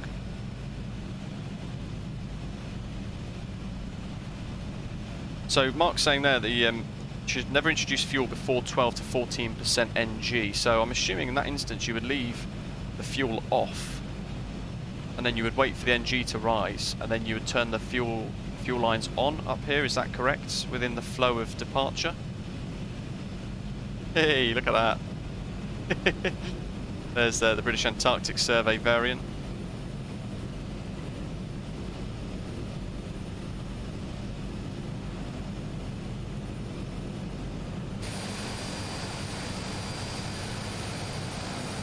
A bit of water, shall we? Actually, I'm not going to risk it. A bit of differential braking to get around this pylon. There we are.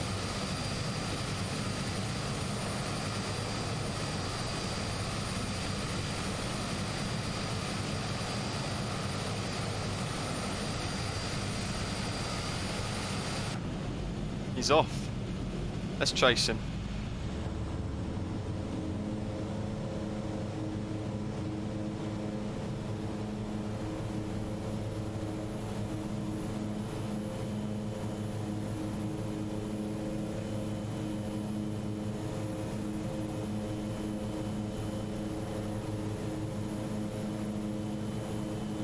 It's about our takeoff speed now. Away we go, out of Barra.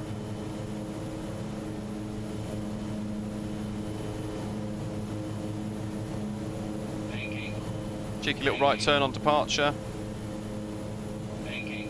Bring one bit of flaps up on stage, that's 10 degrees now.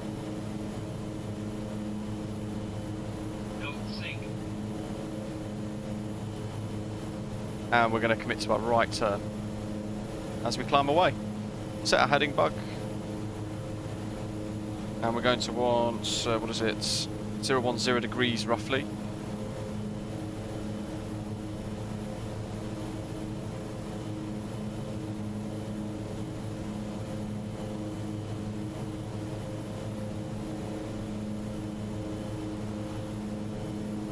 We'll go back up to 6,000 feet again. So up here, your damper is on, isn't it?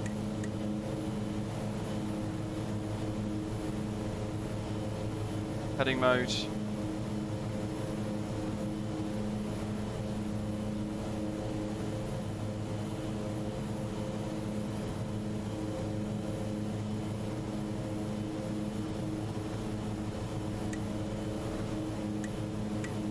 Oh, that's why. I think there we go. I did my kill switch, didn't I?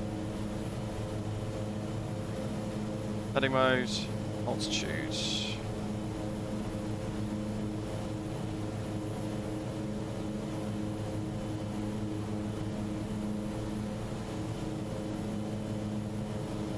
It's, 6,000. There we go. Heading mode's on. That's indicating that actually now we need to do a bit more of a right turn, so we'll do that now as well. And we're climbing away quite nicely. Let's get rid of the flaps. Leg 2. Well, chase your taser. Yes, indeed. So there we go, there's a little bit of a beach takeoff out of Barra as well. Flaps 20 for that one. There she is behind us, the beach.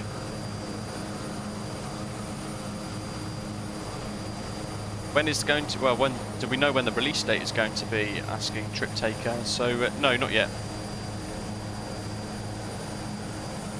Effectively, it's still in progress.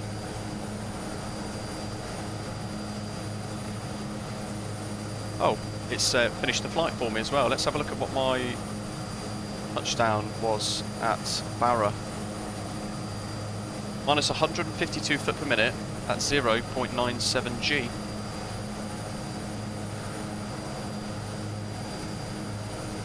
There we are. Loads of screenshots taken. Now we're going to head up towards Ben. We'll track the Stornoway VOR after that and then head up towards Wick.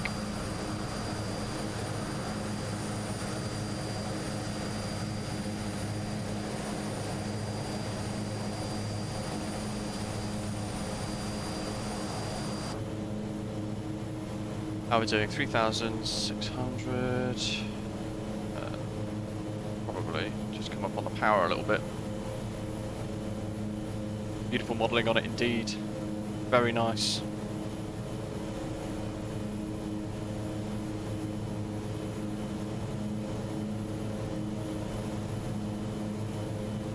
Love the tunes, Don Fanucci. I'm glad to hear it. Not had a chance to test de-icing yet. I'm hoping once we get live weather back in place, we'll get all that working quite nicely. And we'll get a bit of icing to go and test out as well. If you missed things like the test for fire noises and things, that's what that sounds like. And then in the overhead panel, over here we've got a test as well for stab de-ice.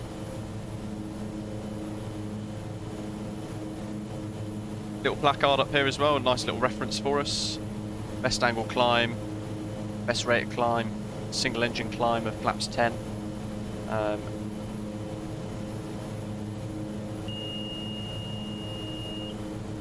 There's our altitude capture cord, so we're 1,000 below now.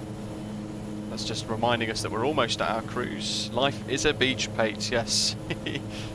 Timer wise, we can start the clock. That's a feature we've not really looked at so far yet. Stop the clock and we can reset it. And we can move it back onto time as well if we want to.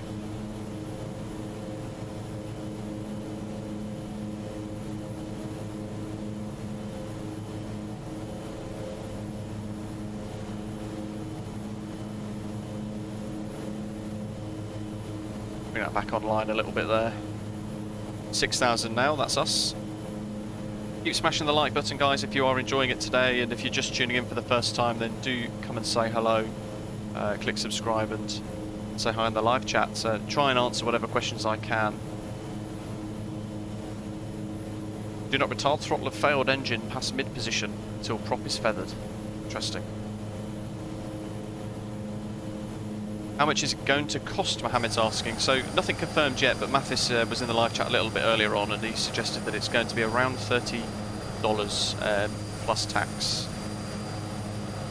Happy New Year, Tabanyaris. Enjoy your dog walk. Hope you've enjoyed the preview. There's the Antarctic variant.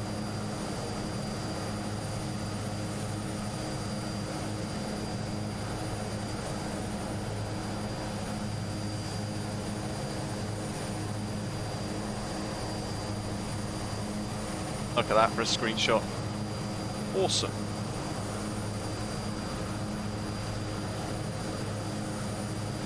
But again, it's nothing confirmed, and pricing and stuff, release dates, there isn't a release date yet either.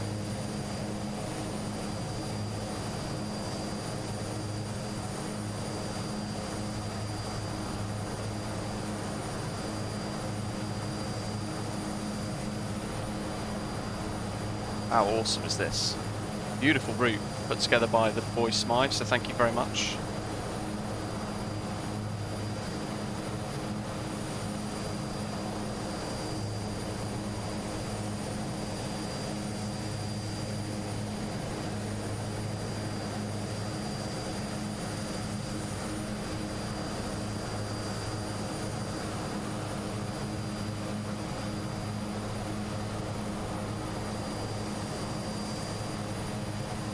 Who's that below? It's the parachuters as well, chasing us. So we pretty much turned everything into a into a Twin Otter at the moment, which is quite cool.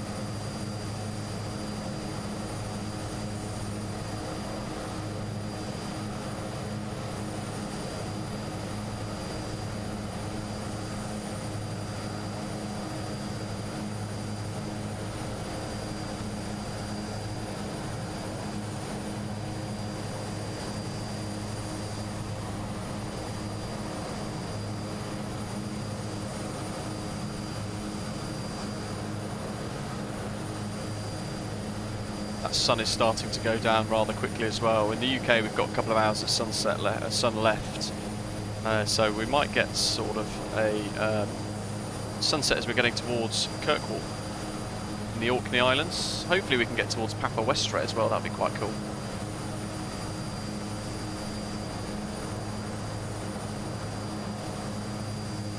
Remarkable scenery around here. Speed's looking pretty high, isn't it? Bring that power back, shall we? As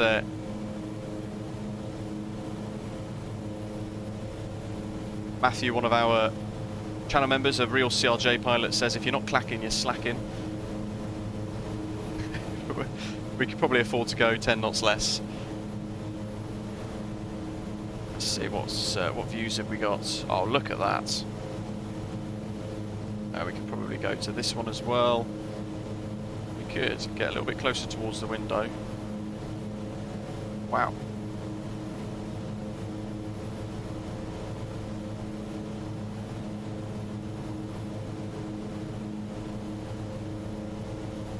William's asking what the cruising speed with.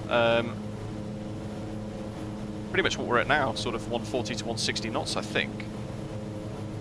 Could have been stalled out of nowhere, he's in the sea, that's not good. Tony, feeling lazy, GDN 750 Corset, coffee time. That's good.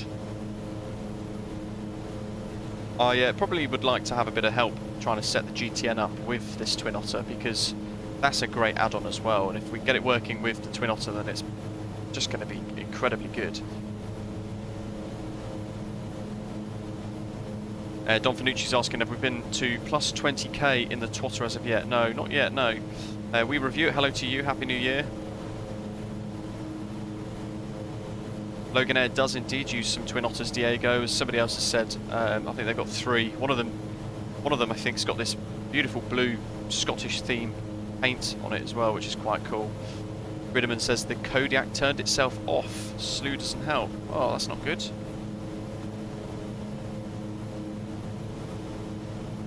Junior 777, Happy New Year to you, and greetings, well, good morning to you over in Brazil. Thanks for joining us today. And yeah, Gridderman, once you get started, again with your Kodiak, in Join FS, if you click on myself or Mark's username, right click, and then press Join, and it will snap your aeroplane to directly behind ours. Really good little feature on Join FS. Ian, g'day to you, or good evening for you over in Australia. Happy New Year. How's the stability going tonight? A lot better. A lot better. We're not really encountering the issues that we had before. So, yeah, it's really good. Heading to EGPL and going to go from there. No worries.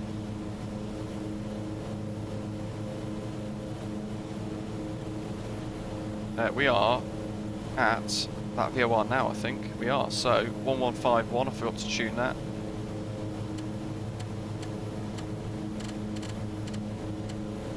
1151, switch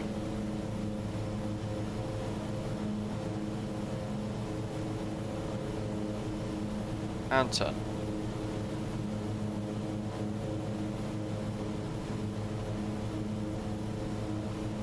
Trim in motion flashing because the aeroplane's turning itself. Play Crazy Games in Portugal, hello to you, welcome. It's not yet been released yet by Aerosoft, but they're hoping to get it released at some point in the near future. Yes, if you're asking will it be available to download via the Aerosoft One installer, then it certainly will, yes.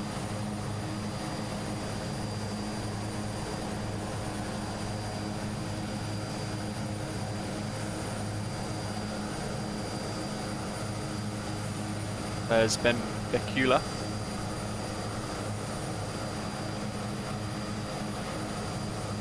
So now we're heading over towards Stornoway, and it's not for sale just yet. Play Crazy Games. It's in sort of a testing phase at the moment, a beta.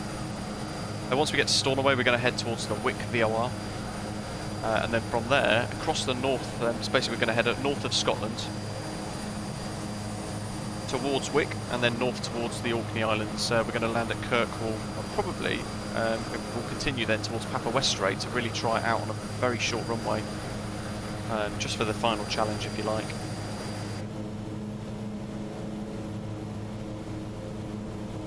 That's quite good actually, looking quite nice. There's the interior cabin view for you guys. Benbecula. Wow, you'll have to keep reminding me. You know I'm the worst at pronunciation. I've never been good at saying things, especially when it comes to place names. There we are, really enjoy that view. Another update for the Aerosoft Twin Otter beta. Wow. That's was it now? 3 in a day? Good grief, it is as well. Added a firebell mute switch and another tweak to some sounds. Wonderful. So you can see just while we've been live, there's been 2 amendments, 2 updates to the closed beta pre-release that we're previewing today. It's now on revision 41 and we're on revision 40 for this one today, so it's already changed quite a bit. And you can see the progress that Hans and the Aerosoft team are making. So while we've been live, it's been updated twice, and that's quite remarkable. Robert, hello to you, good afternoon. Have I tried it out on VFR yet? Sadly, no. I don't have VFR. VR, sorry. I don't have a VR headset. But for me, performance-wise, frames without it, I've got my sim actually locked to 35 frames per second, and it's just been locked and sat at that quite happily the entire time. RAF Benbecula, if you please, Mark. I do apologise.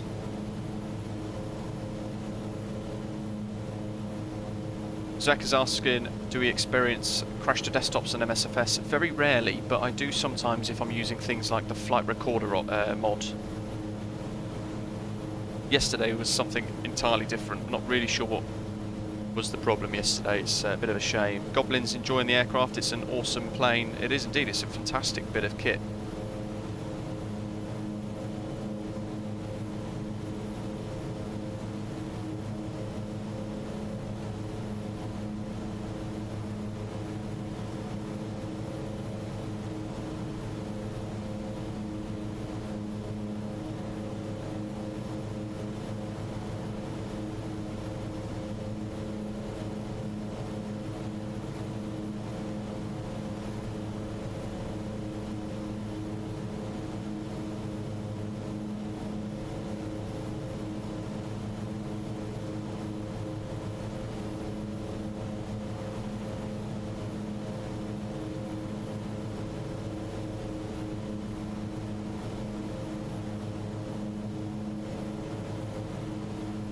Shall we induce a stall and see what happens?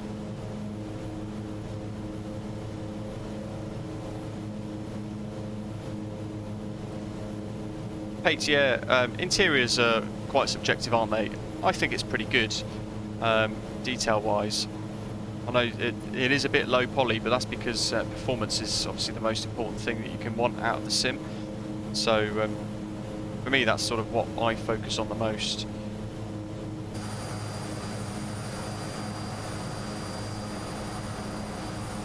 Mark's got the Twin Otter beta in VR at the moment. No noticeable performance degradation compared to default aircraft like the Cessna 172 for him. That's good to hear, but of course it always depends on your hardware. A good little pre-note there, actually. It does depend entirely on that. Re-review, it's asking for a bit of a stall, so we'll see what happens. Mark, have you tested the stall features actually in this? So what we're doing with 6,000, stall, Spielberg. But I'm either going to need a gin and tonic after this, or a gin and tonic to celebrate. Right, let's get the autopilot off. So we can go down to the Bendix and turn it off, or we can just flick the little switch here, engage, disengage, like so. We'll idle the throttle as well for now, just to see what happens. We'll try and hold around 6,000 as best we can. That airspeed's dropping off real quick as well. Oh yeah, big wheelbarrow Tundra aircraft tyres then. So we're in the Tundra variant at the moment. Starting to have to pull back a little bit in the stick, quite a bit now, so should be stalling in a minute. Cheeky little stall review. There we go, you guys are seeing it live. I'm sure it will do the standard wing drop and roll. Not sure if it does in real life. There goes the rate of descent, the vertical speed indicator. And we're almost at clean stall speed now. There we go, stall.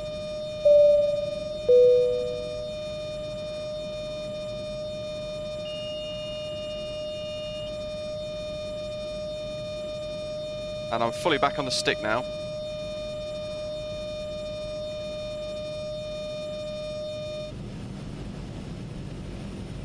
And we'll get a bit of power in, shall we, as well. Rings level and then pitch up. Speed recovers. There was a slight wing drop there, yeah.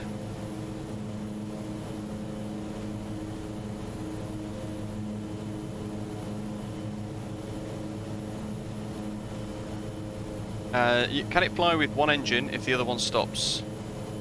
Well, that one's idle now. Instantly it wants to roll. But yeah, still walking, still working. Call that a stall? Technically, yes. I didn't want to do a violent stall.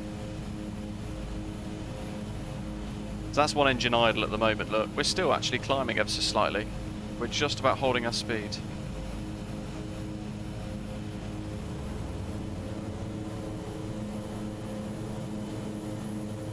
Drone, yeah, pretty good. Loving it.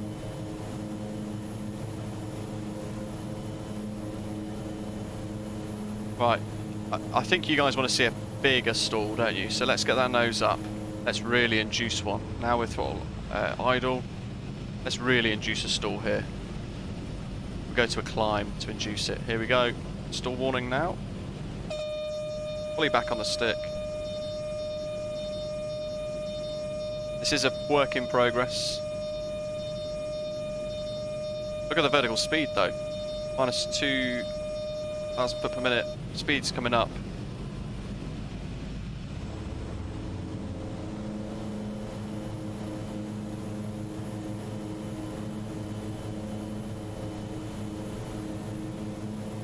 Captain Avillion, the Twin Otter is very stable in real life.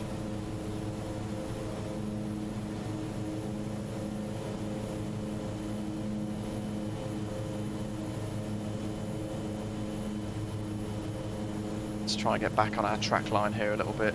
We're at 6,000 now, aren't we? So let's get that back on. Halt. Vertical speed down.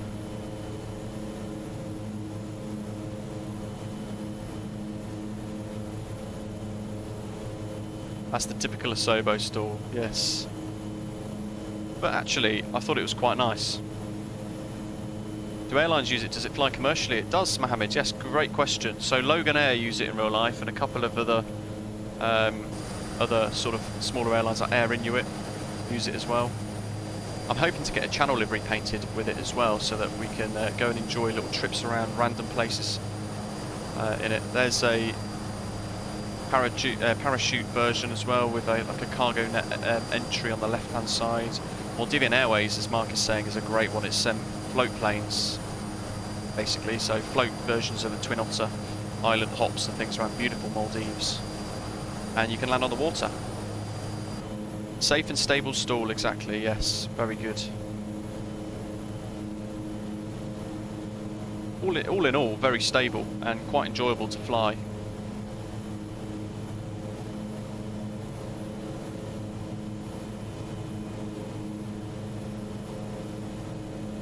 Just Jace, so yeah, we've got set altitude. These are two little autopilot panels here. You can use them if you like, but what actually is the main sort of panel is this Bendix King here. So you can set everything, heading, nav mode, approach modes, alt modes, all that sort of stuff in here. The vertical speed as well. There's your dials to change the settings for those. But it's mirrored, so if I change the altitude on the right hand side, if you look at the display on the left, top left, you can see that that is mirrored as well, which is really good. If you saw earlier on, or if you missed it earlier on as well, it's got a go around mode, so if you do need to go around, you can click that button and it ups the flight directors to tell you to climb, basically. Very good.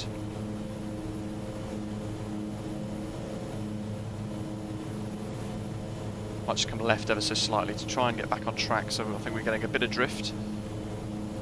Isle of Skye off the right wing, rearwards, should have mentioned it earlier.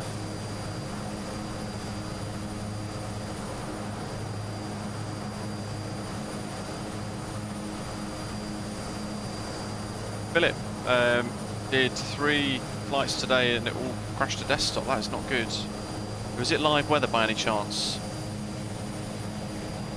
That potentially is the Isle of Skye, if I've got that correct. Let's look on the little nav map.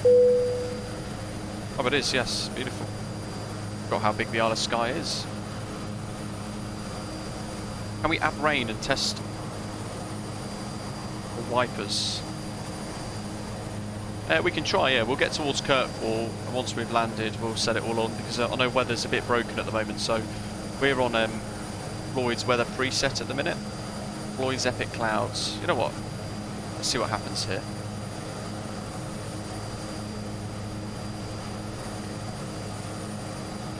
It's not doing anything.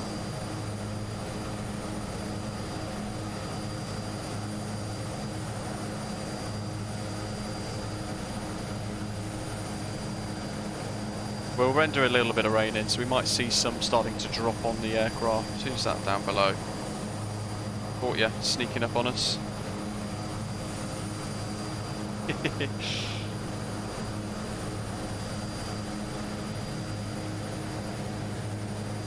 DC Mole's asking, does it support the GTN 750? Apparently, yeah. I think two of the testers have actually got it working with a 750. Am I right in saying that?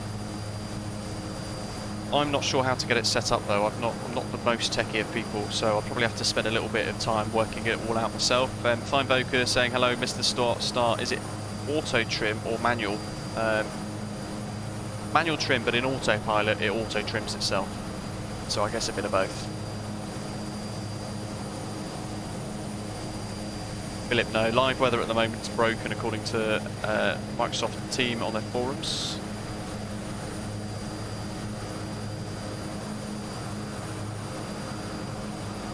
There you go, so Tony Drummond's saying there as a bit of an answer, the GTN 750 is not integrated, but the 2D panel works perfectly.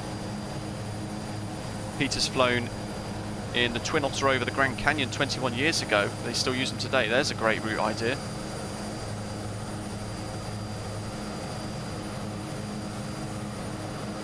Clive's asking, saying, looking good, do you think it will be compatible with the Cytec Pro yoke and panels? Again, I'm not sure because I don't have them, but I can't see a reason why it wouldn't. I think we're getting towards Stornoway. We are indeed, so let's have a look at our next leg. It's going to be tuning Wick 1136. That's ready on standby.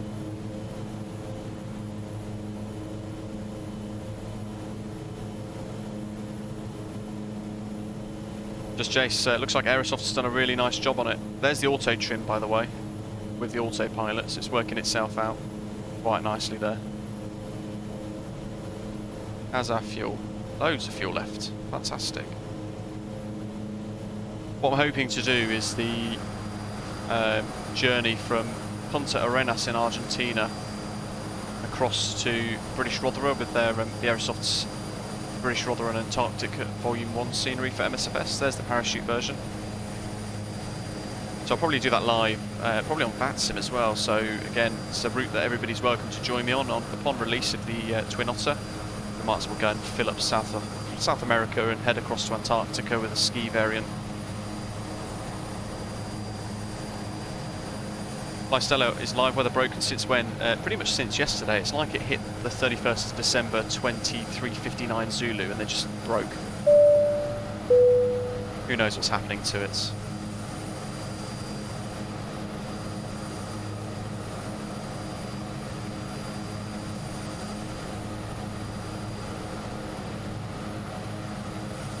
You own the TCA Thrustmaster Airbus joystick and throttle? No, I don't. I've got a really cheap Thrustmaster T-Flight HOTAS X full flight kit. It cost me about 130 quid, I think, at the time, and it includes some rather nice rudder pedals. It does the job. I would love to upgrade.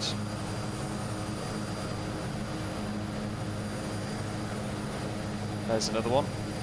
Another Twin Otter with the shark teeth. That's another parachute version. Which is more realistic, the A32NX or the Aerosoft CRJ? So they're both very different in themselves. Stella, yes, it's causing crash to desktops at the moment and some serious instability with the sim. Y22K bug, yes, I love it. Might as well be. So there's Stornoway Airfield. There's a couple of the troops further up as well. The Stornoway VOR is directly in front of us slightly as well, so probably come left a little bit just to get back on the track. And then we're going to head towards Wick. Keep smashing the like button, guys, as well. If you are enjoying today's live preview of this Aerosoft Twin Otter for Microsoft Flight Simulator. We're on Floyd's weather preset as well, Floyd's cloud weather preset, which is available on flightsim.to. First time I'm using it actually. We're on preset 6 and it is stunning.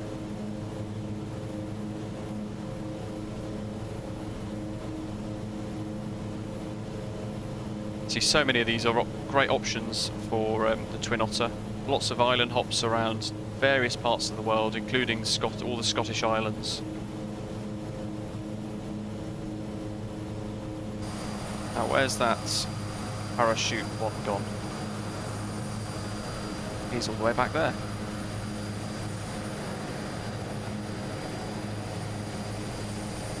A swarm of twatters.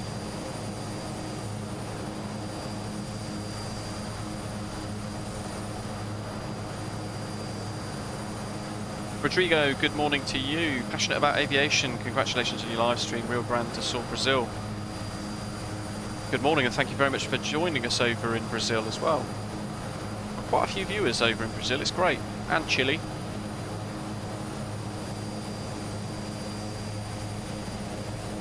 Got an Aerosoft voucher saved from Christmas ready for the launch, says Thine Boker. Fantastic. Put it to some great use with this then. Now we've drifted. It's going to be there.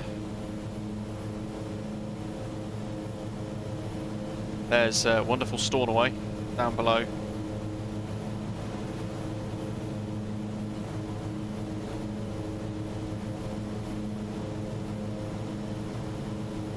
D-Day Twatter invasion.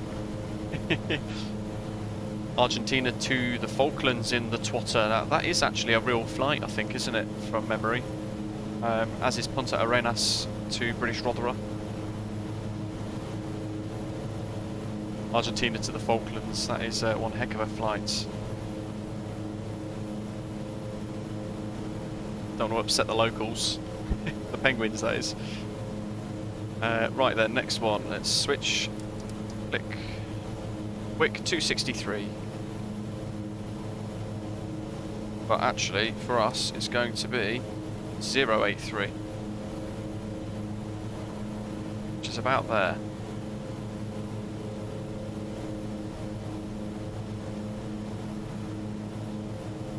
Yeah, not far off actually. There we are. Lovely stuff. Are you landing in Stornoway? Notice? No, we're not. We're flying over Stornoway. We're heading over towards Kirkwall now in the Orkney Islands. I need to put some of these cabin lights on, I think, as well. Where are those switches? There's the overhead panel lit up now because it is getting a bit dark. So we're seeing quite a few different features here today. It's quite cool. Console flap trim panel lights, pilot engine instrument lights, reading light, turn that on as well, so we've got the cabin illuminated, or the cockpit a little bit more illuminated, entrance lights as well. Don't think they do much at the moment, I've not found them yet. General lighting, we can turn it bright so we can really light everything up, including in the cabin, which is really nice. Peter, do the windscreen wipers work? They do indeed, yeah. Let me show them again, in case quite a few of you are wondering the same thing and just tuning in for the very first time. There's a slow mode. Again, it is a work in progress.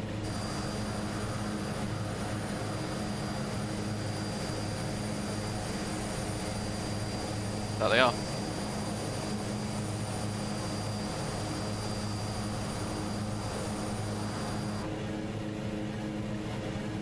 We can turn it off.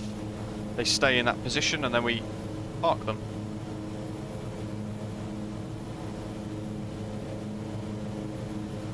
There's prop de-ice, intake anti-ice, all that sort of stuff as well. Wing inspection light on as well. We've not seen that one yet.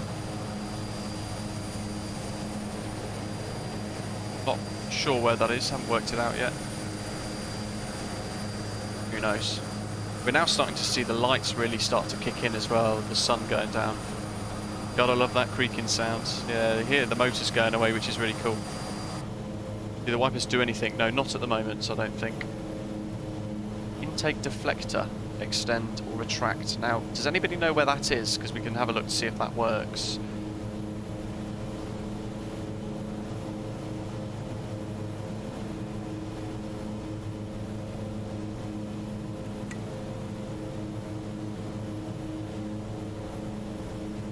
We've got all our cabin lights on now as well.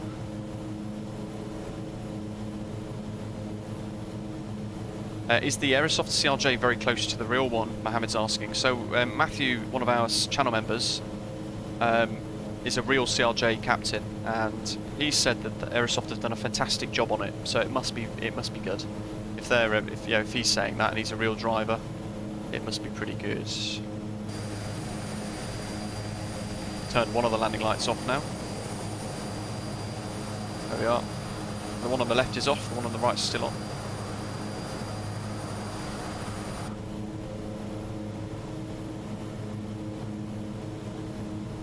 The intake deflector is within the engine coil, so we're never going to see it. Is there a toilet and does it flush? Not yet, no. Thomas, hello to you, welcome. Is this the final flight? Yeah, so we're on our way now to the Orkney Islands. Jurassic Lark, my mate, has just sent me a picture. He's currently boarding a twotter in real life on Taree as we speak. That's incredible. What are the chances? Just Jay, so go. British Rotherer fly Falklands to Rotherer in the Dash 7.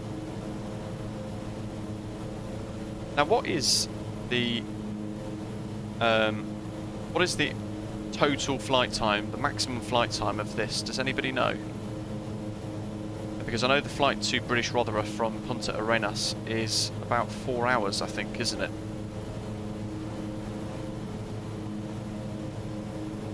Is it an airline job? Yes, CPL holders can fly it, and of course you'd have to have complex type rating and all that sort of stuff as well.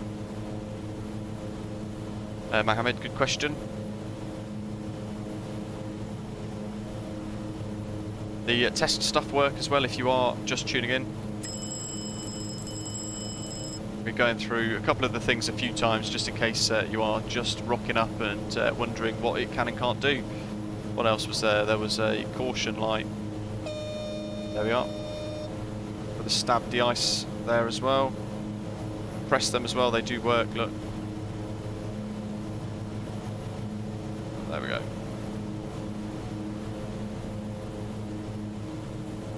4 to 6 hours, perfect. Travelling to Brazil, our house is at your disposal. Come and discover the Brazil Carnival, the greatest spectacle on earth. So I've seen the one in Rio, and it blew my mind, it was incredible.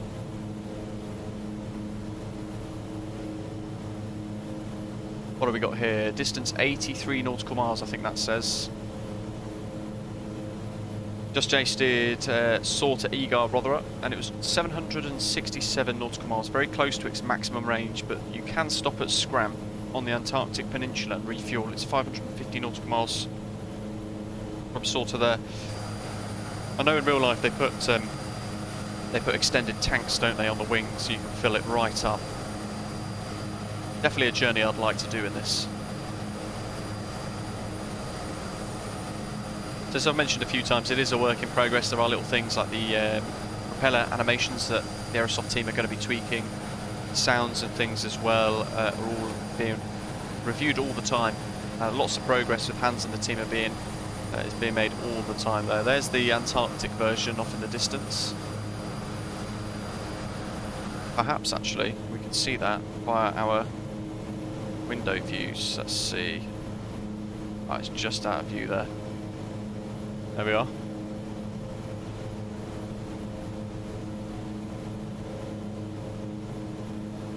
Mohammed's asking, does Aerosoft give documents with this aircraft? Yes, it will, and you'll be really pleased to know it's going to come with I think it was, Mathis said it was a 166-page manual to go with this. So literally everything that you want to know question-wise on how this all works is going to be included in that.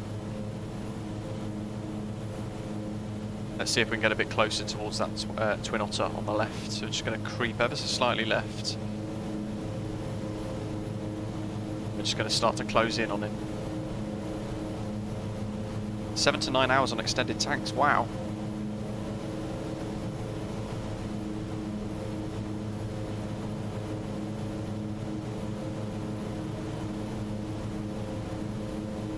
Multiple variants with this. Amphibious versions, ski versions, there's cargo and passenger variants, ones with 3 props, ones with 4 props as well.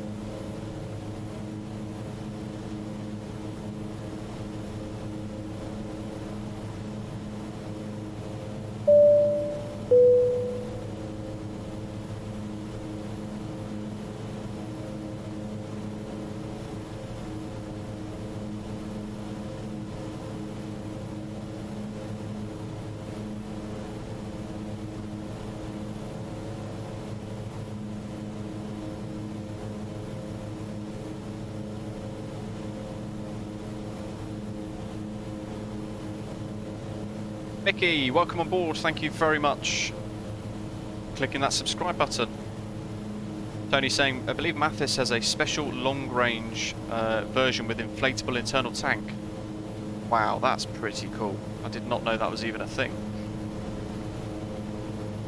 I seem to have lost situational awareness with him. He's over there now. One behind. Ah, look at that.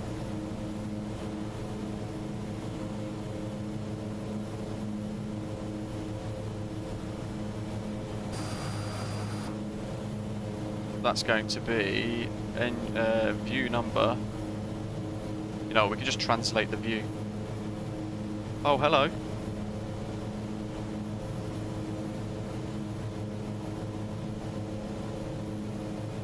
Damn it.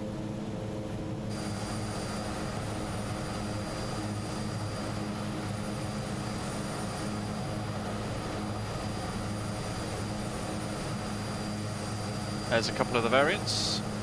There's the parachuters one.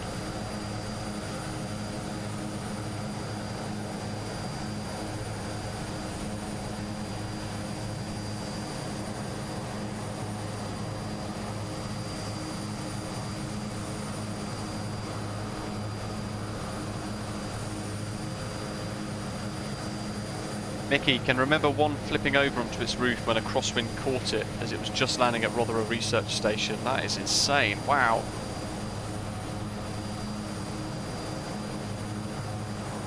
Mark, oh dear, I've done it again, haven't I?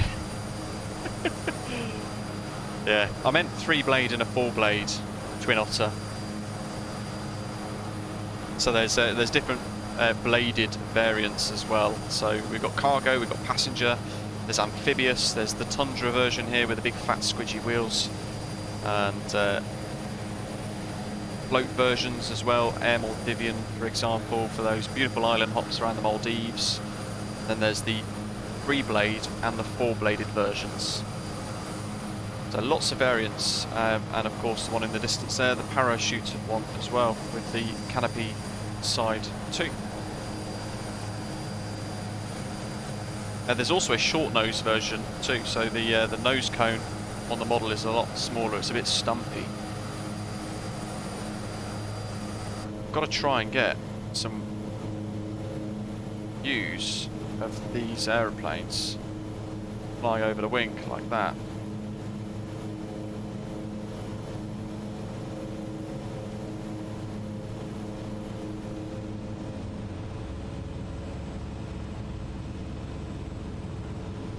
Drop the throttle a little bit, let him catch up a bit.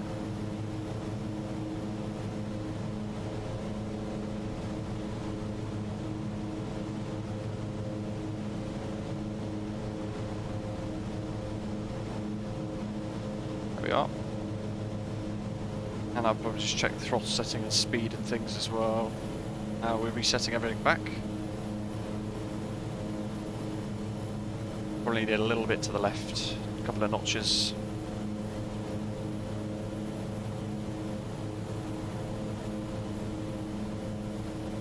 So we're over the very northern tips of Scotland at the moment. Mountainous and very sort of almost uninhabited actually, I think. It's that flying shark again, Gridman, yes, exactly. A lot of people loving the Twin Otter in the boats there as well. 80% saying it's awesome at the moment. That's fantastic. 9% undecided. I want that shark teeth. I'm next to you too.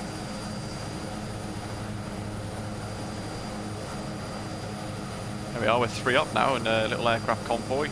Parachute version, and then the British Antarctic Survey one with the skis at the back as well. And we've got John behind, I think. And another parachute one as well.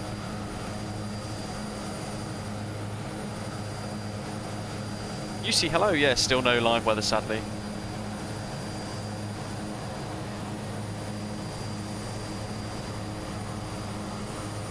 Guys, they're literally a swarm of Twin Otters. That's so cool, I love it. Brilliant.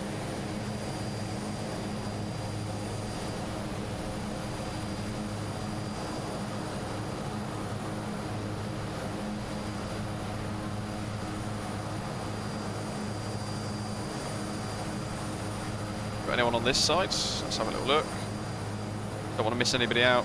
Can't see anybody on the right hand side. MPS Gaming, it's you. Awesome, you managed to get it all working again. That's great to see.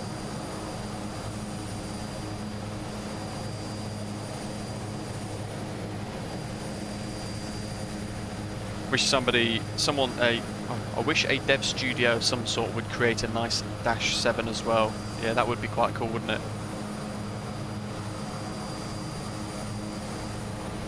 I've got some great screenshots today, folks. I'm putting them all on Volanta for us to enjoy as well. I'll pick 4 of them and stick them on our Twitter, our Instagram as well, and our Discord server.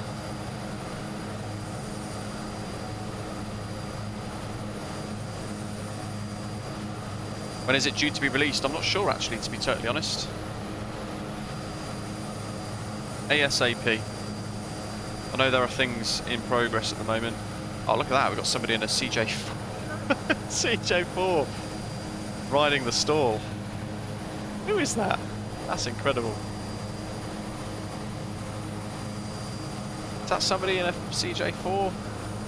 It actually is, yes.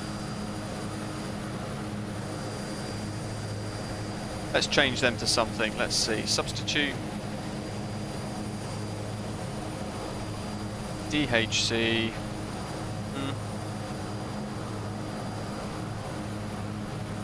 100 wheels cargo. Norwegian Air Force. No. Amphibian packs. Viking Air. Yeah, let's do that one. So he's going to refresh in a second.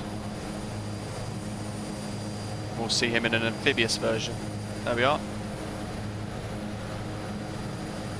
There's another variant.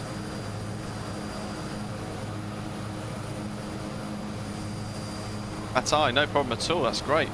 I can substitute you with whatever I want basically, and join FS. That's one of the beauties of this. It's really good. Heyo, hello to you. Greetings from Brazil. Good morning to you over in South America. Beautiful Brazil.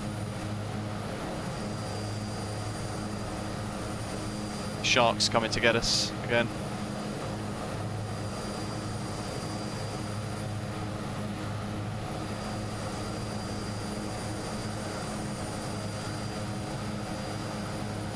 screenshot. There we go.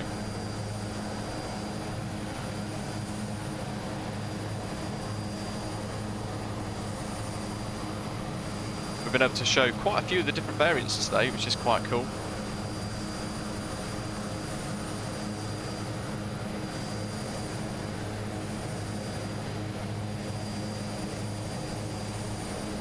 Substituted Dreamliner. Why not? Where are they? Where are they? Where are they? Here we go. So, where's that amphibious thing gone again?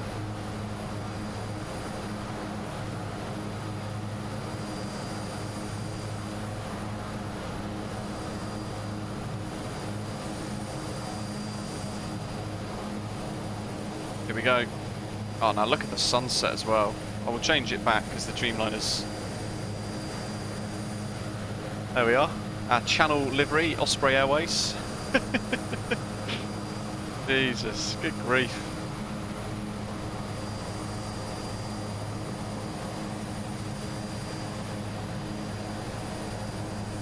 Let's switch it back, shall we?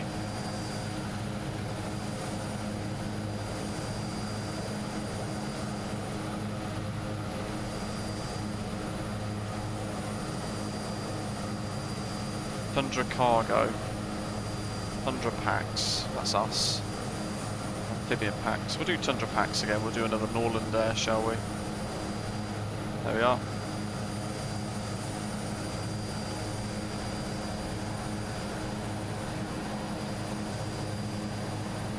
Beautiful now with the sun starting to go down as well. So we've seen daylight, we've seen sunset as well, as we're flying over North Scotland.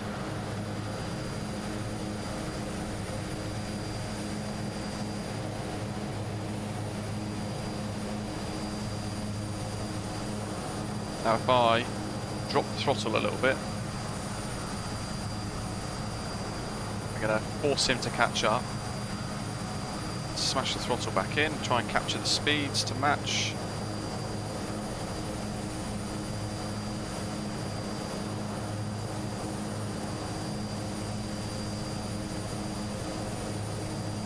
There we go. That's all formation flying for you there, and then we go to this view. There he is, peekaboo.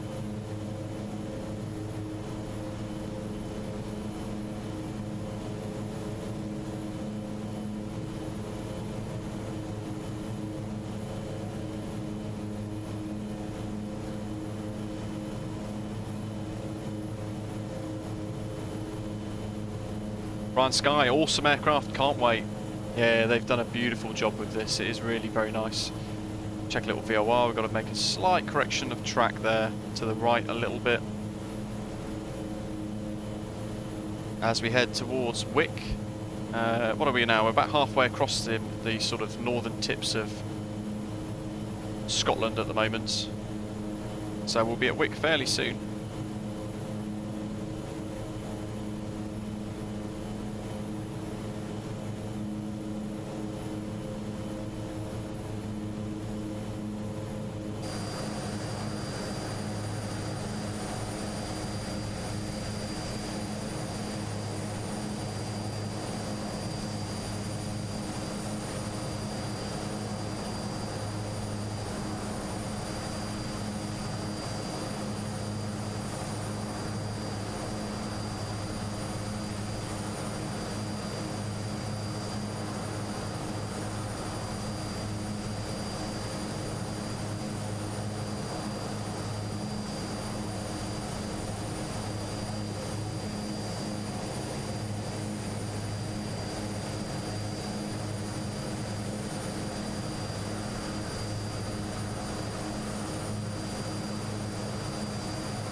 Oh no, Gridman.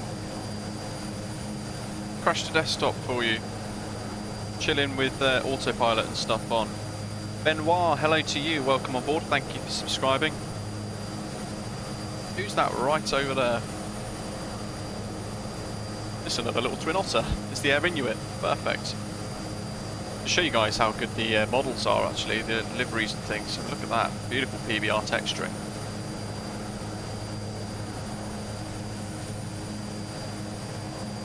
as we're flying about.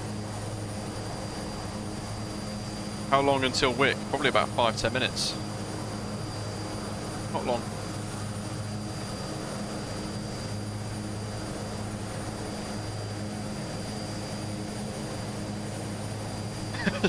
Mark, how long till Wick? I best get to ride and rest. Today's flight brought to you by Radox.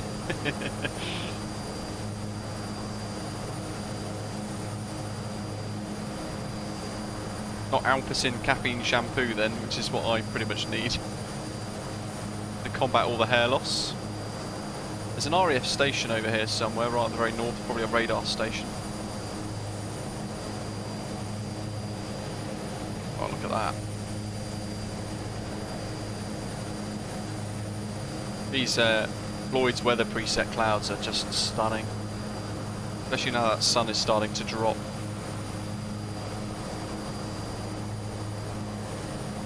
When it does go dark, hopefully we'll have landed by that point. We get a bit of a sunset approach, but we will then look at all of the emissives as well, the lights and things on the ground, and see how they react with the surfaces of the textures and things. We've got the Super Spud Kirkwall Airport scenery for Microsoft Flight Simulator as well, which is freeware on flightsim.to.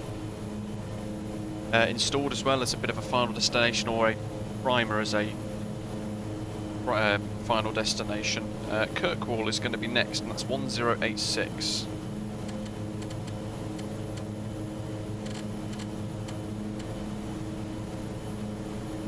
Left a lot of wind power plants. Indeed, yeah, you're right. There they are.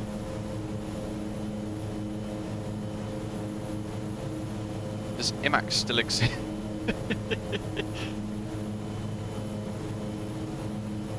I think it probably does.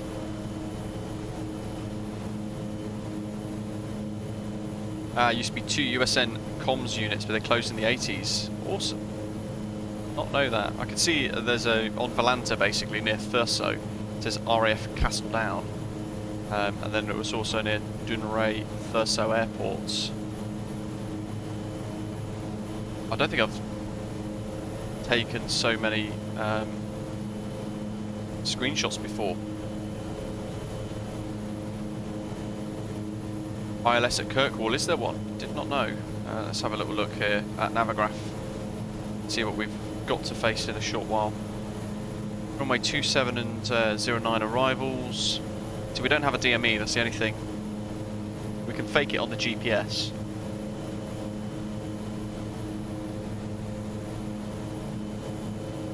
There's Kirkwall. We're going to come in via the south. Funnily enough, from Wick, actually. Descend to at or above 2,600 feet. And then we're going to turn right, 9 DME arc. That's going to be interesting. We can try and do that. 1086. 272 degrees at 0.6 for the VOR approach. We could tune the ILS. I can see how it goes. I've not tried an ILS in this yet, I have to say, as a precursor to it going wrong.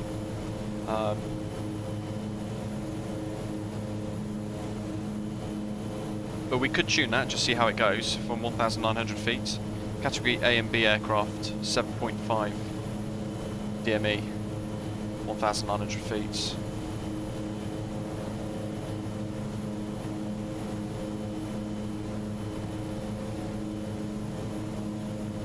And we've got an NDB of 395 as well.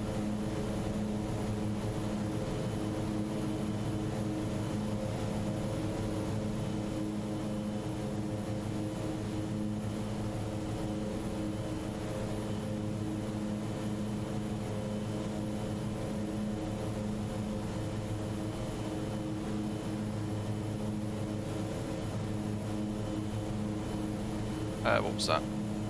There's a circle to land as well. Love it. Love a circle to land. 395. 395.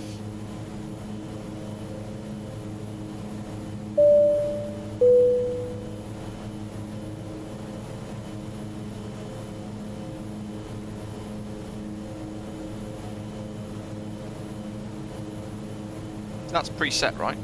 Troubling Politics, hello to you, welcome on board. Thank you for subscribing to the channel. There is a way, isn't there, to enter it in here.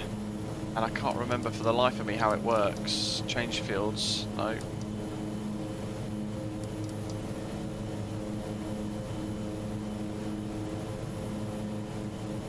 Uh, 110, so 1086 is coming up, then we need to then tune 110.1 if we are going to do an ILS. What do you reckon, guys? ILS approach or VOR approach? Or just a manual one? John. Does IMAX still exist? I think my mum used to rub it on my head when I was a baby. Good grief. Dan Buster, welcome on board. Thank you for subscribing. Hello to you. Look at that. There's another Twin Otter on a form-up. As that sun starts to go down, a bit of precipitation in the background as well, over in the distance.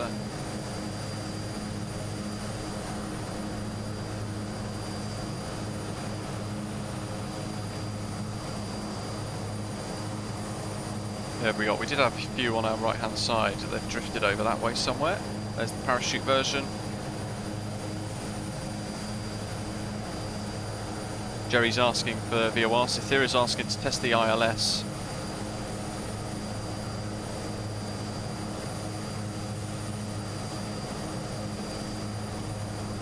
MPS Gaming's just making it up in the Barra as he flies along. That's Jay saying ILS would be good as well. So, oh, look at those wind farms down below. So ILS wise then, we've got approach mode. What have we got? There's a glide slope indicator here as well that could go active. Oh, perfect. The NDB is now fired in on the left hand side there. Where are my charts? 269 for a course. Now I'm going to sort of set that now, 269, which is there. There's a bit of a trick, if you like. Wick, 13 miles.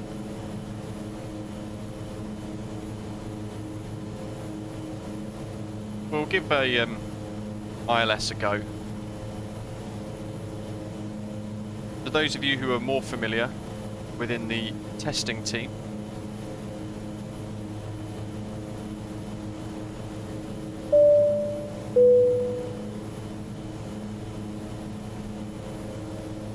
Mark, etc. Have you guys tried an ILS approach? If so, how did it go? Shifty4, hello to you, welcome on board. Thanks for subscribing to the channel. Great to see loads of new people on the live stream hitting that subscribe button today, so welcome to all of you. Make sure you hit the thumbs up button as well. Give this live stream a like as well if you are enjoying the preview today of the Aerosoft Twin Otter. Coming soon to Microsoft Flight Simulator. As a reminder, it is all a work in progress. So some of the features may change, the sounds, the animations, etc. might be tweaked ever so slightly prior to release. Reese, yeah, we did indeed. So Flyby have in fact reintroduced the experimental branch for the A32NX.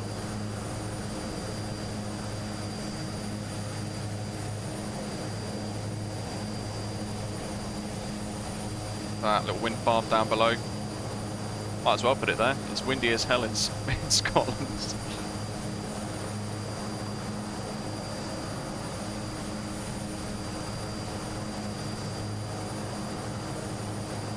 Lovely.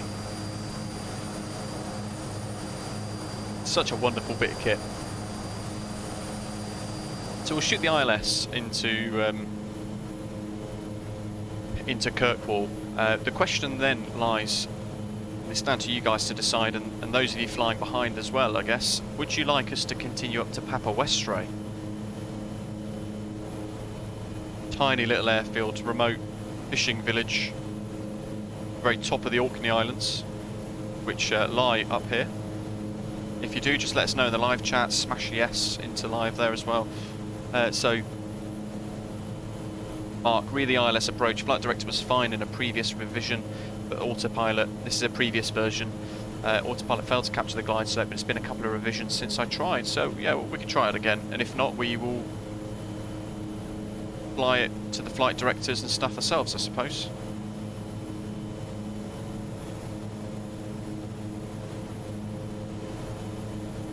Coming up to Kirkwall, sorry, Wick now, which is just down there. There's Wick Airfields, in fact.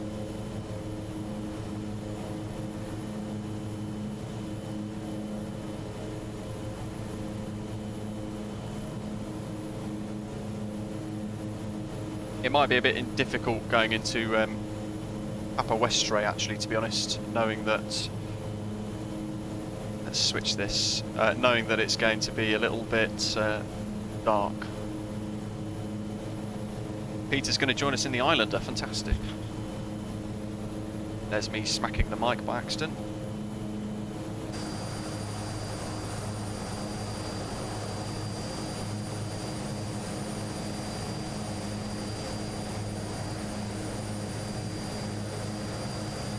Ins for a double yes.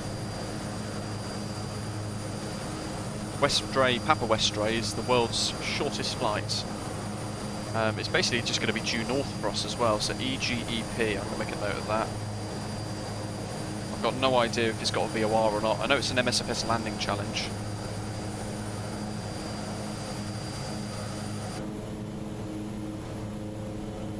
Okay, let's... what are we at here? 1086.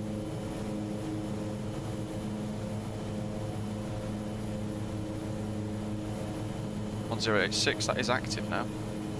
We've lost nav though, so it might be out of range a little bit. We'll head from here, wick 015 degrees according to my planned nav log, so that's about there.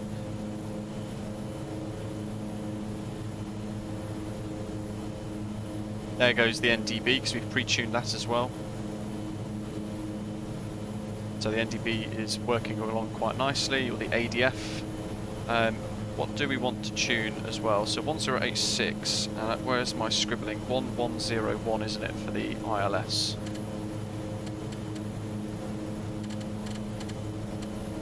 .1.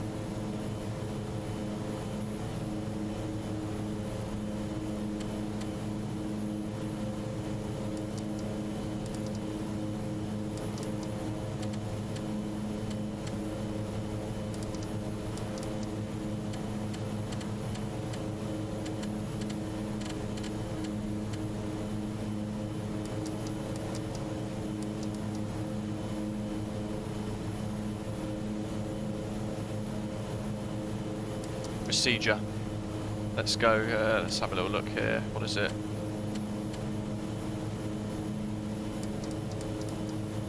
I can't remember which is the ruddy buttons for this.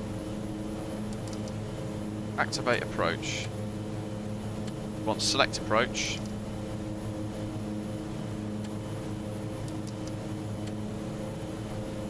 Tell I don't use these very much.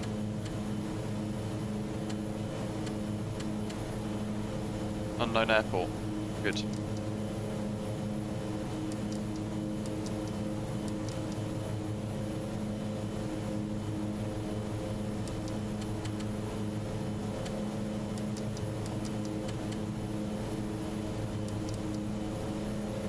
Oh well.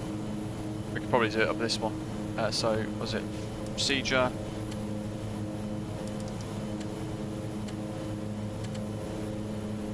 Select approach. Not in there either. Oh, here we go. EGPA, that is where we're going, isn't it? EGPA, yes. Perfect. I'll go back from that actually.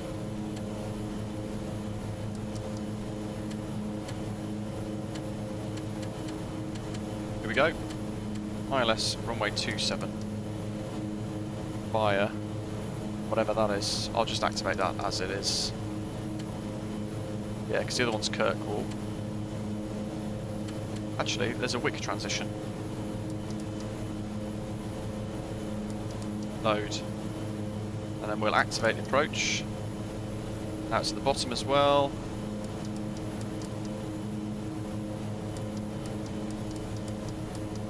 There it is. Lovely.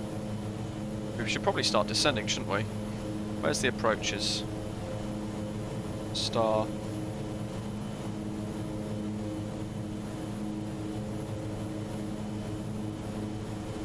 So we want 2,600.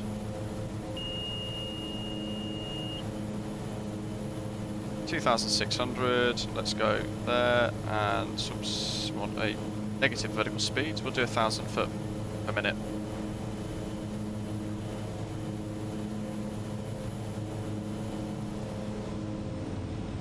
Close to overspeeding there, so let's just kill the throttle a little bit. Get that speed off. Down we go. Landing runway 27, Jerry indeed, yes. 5 Chav, hello to you. Was yesterday's lagging issues solved? You know what, I'm really not sure, to be totally honest. I don't know what was happening with the sim yesterday. Today, we're not having any problems.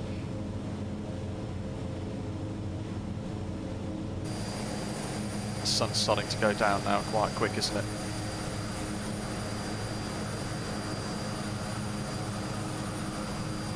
We're making our way towards the Auckland Islands now. No VOR at Papa Estre, interesting. I'm guessing there's no NDV either, so it's just going to be visual only. Look at that. So nice. 4,900.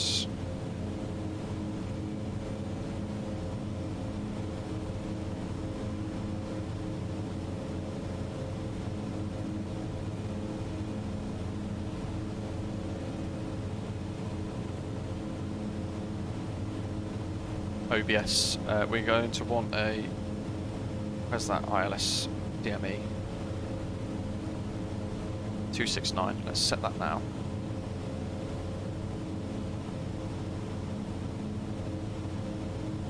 S and Cobra Gaming, hello, San Cobra Gaming, hello to you, welcome. We're not on live weather, no, we're using something called Floyd Cloud preset. Floyd's Clouds preset, so available on flightsim.to. That's 270, I'm going to say that's 269.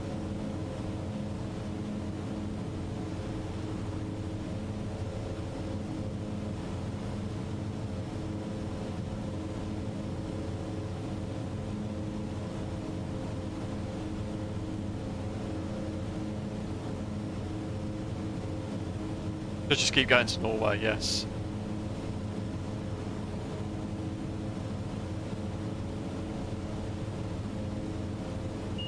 .269, there goes the altitude capture as well. God, look at the fiery conditions here, this sunset.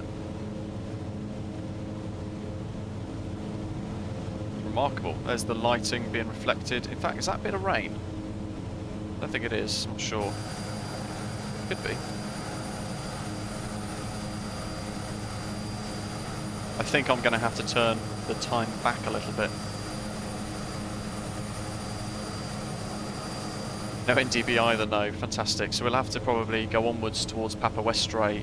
We'll switch the time back a little bit as well.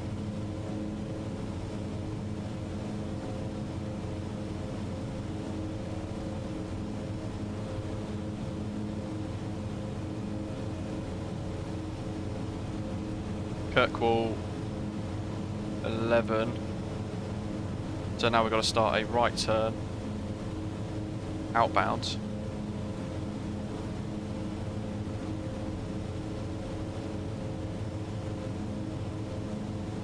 Pat, hello. Do the third-party aircraft come with a checklist? So this one in particular is going to come with a 166-page manual, I think, from memory, from Aerosoft, which is really good. There's the trim in motion. Jim, yes, it's going to be in the TCAS version. So if you upgrade the TCAS, or if you're going to upgrade fly-by-wire now, then I would recommend using, making use of the experimental branch, and then you'll get the TCAS. Darren, what's the verdict on the Otter? 75% of people in the vote so far say it's awesome. I love it, it's really good.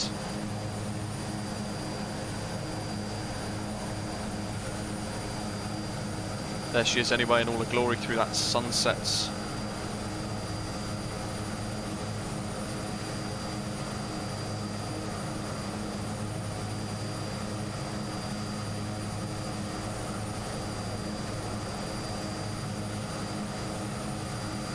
So again, I've not shot the ILS in this before, so I don't really know how it's going to go. Oops, arms the ELT there. I'm sort of flying this little radial arc thing at the moment on the GPS. Might cut the corner a little bit because it is quite a wide arc. Then we're going to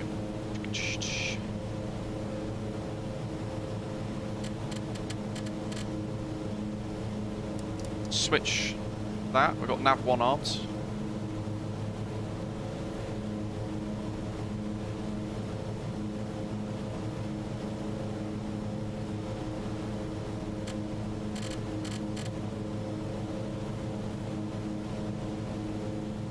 Hey, look at that, buzzing past.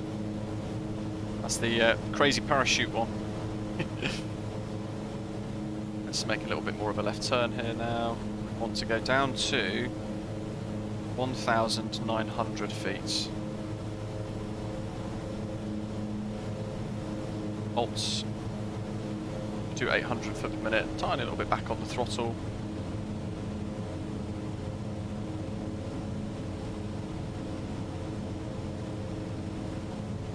5 DME is where we want to intercept the ILS, and actually now we've got the flags in place. 270's there as well. 269, isn't it, that I've set, which is about that. 269's set there as well.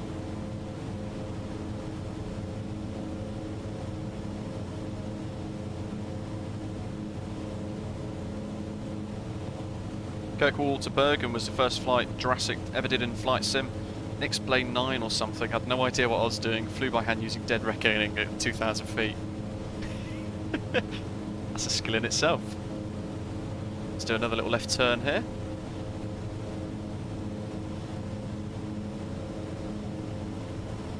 That's 1,900.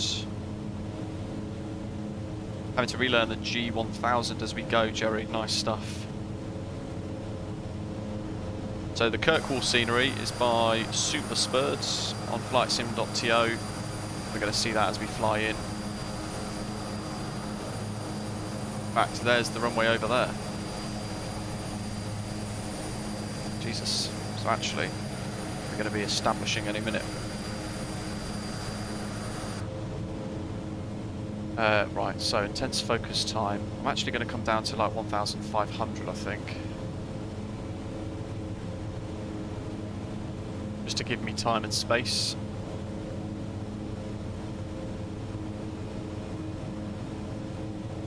Go to 030 now. Just bring that throttle back a tiny bit. Darren, job done then. What about release date? Not sure, to be totally honest. I'm hoping it will come fairly soon. It sounds like it's a matter of days / weeks away, more so than months. But again, anything can happen inside Microsoft Flight Simulator with updates and things. The trim in motion, that keeps flashing every now and again because the aircraft's sorting that out itself. We've got the go around button there as well as a little reminder. If you missed it before, it triggers the go around mode and that little light above the PFT goes green. What else? That's the autopilot disconnect.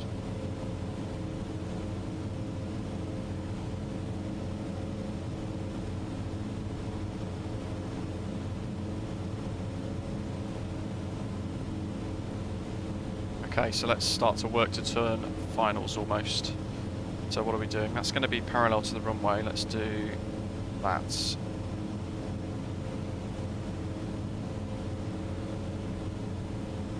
Darren's going to be buying it from day one.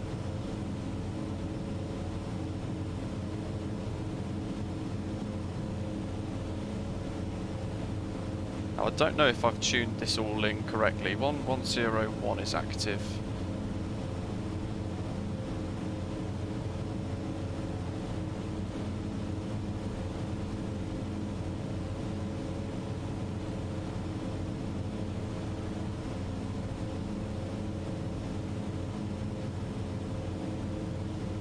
Let's sit approach mode and see what happens here. So now it's already starting to turn us. I'm going to have my feet and everything on the controls ready just in case this goes a bit buggered up. So it looks like it's working to intercept itself at the moment.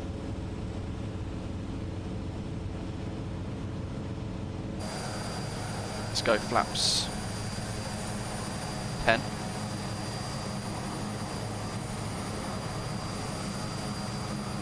So we're below the glide slope. Try and allow it to capture.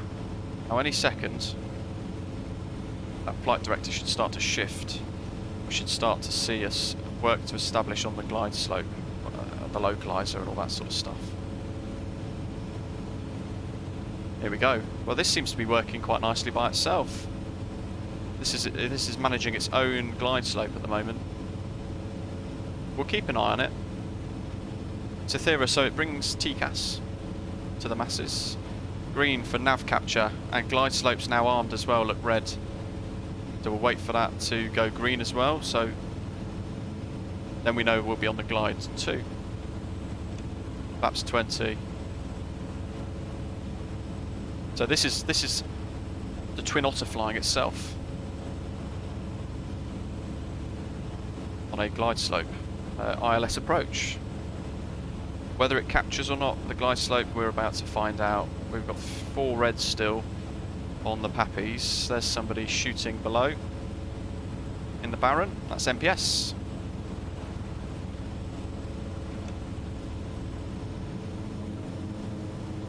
Let's hold that 90-ish knots, I think. Look at that, it's stunning, isn't it? Beautiful model work. How fantastic is this?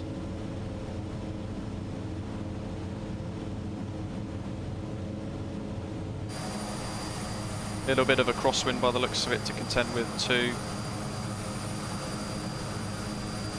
And a stunning sunset.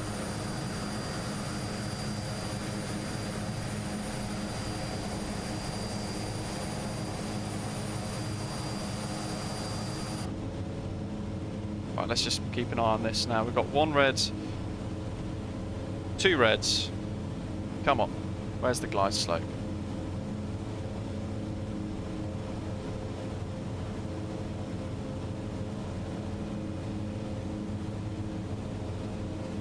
Just waiting to see if it goes green. In fact,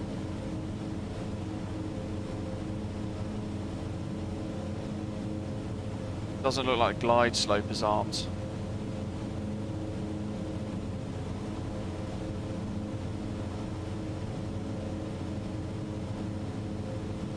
Okay, so oh, there we go, glide slope capture. There we go. Let's just see what it does. We'll keep an eye on it. We'll go full flap. Let's wait till 4 whites. It's ever so slightly high.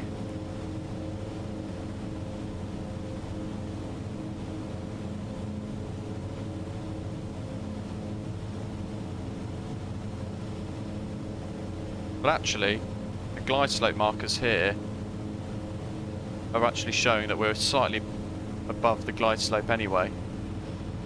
And the flight director's suggesting otherwise too.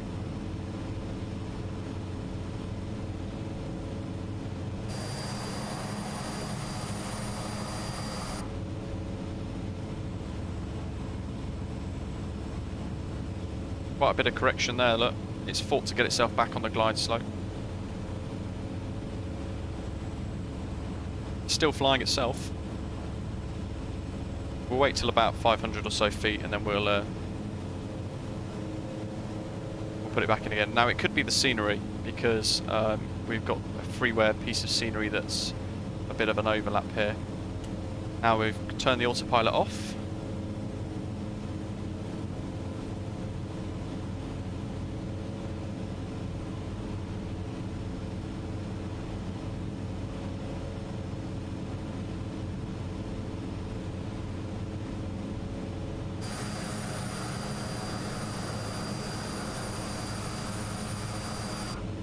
Don't want that right turn.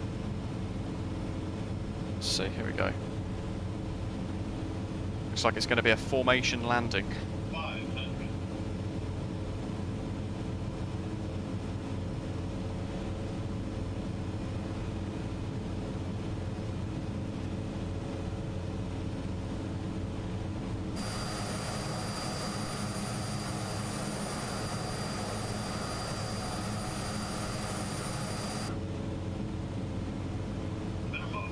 Goodman's enjoying it so far, good stuff.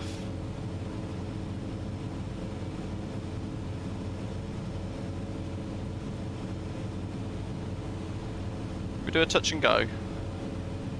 Light 100, light slow. There's the glide slope warnings. Because we've lost the glide slope, we're below that now, so it's warning us of that. 20. 10. Holding the pitch. There we are, and we're down.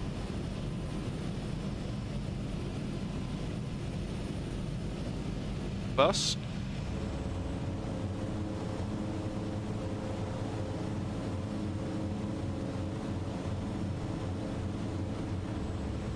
Holding the brakes. Oh, hello. Seems to have bumped it back on itself.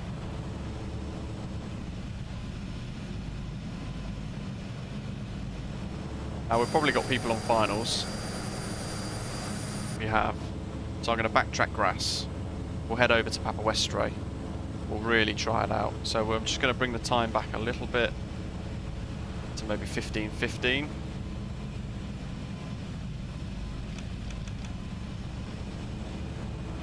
We'll turn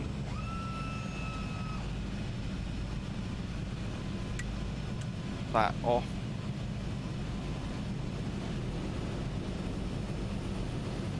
And we want Papa Westray, don't we? So it stopped indeed, yeah, really good.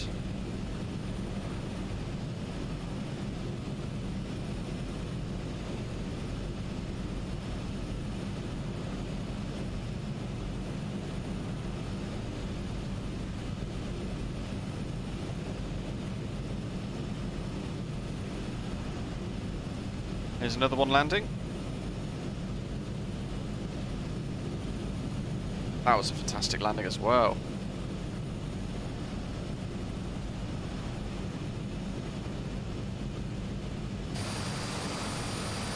So this scenery is by Super Spuds. There's everybody over there parked up. We're going to continue though for the next leg. We're just going to head up towards Papa Westray now. John and a few others flying about.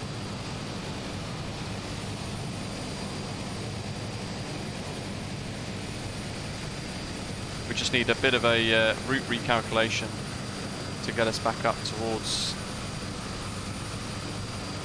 the next leg of our journey. So what's that going to be? It's going to be for EGEP.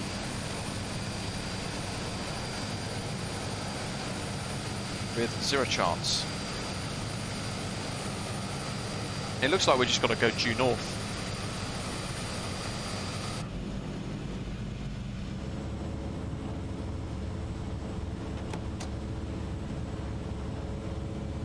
Papa Westray. That's the one that's in the Asobo handmade collection, isn't it? From the UK World Update, I believe, with a tiny little fishing village and 1 or 2 stands. That's going to be quite a challenge.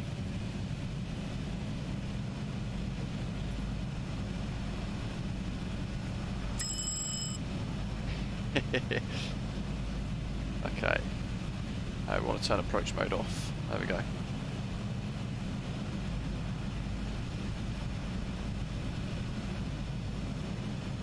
Going to hold that there.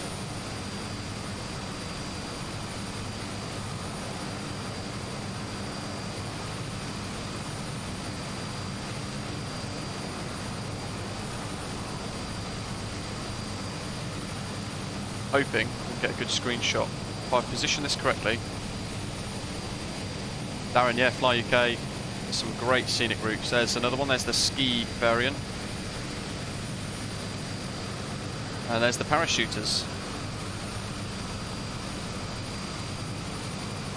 Let's line up. Park brake is off. 1. Laps 10 for this one, I think.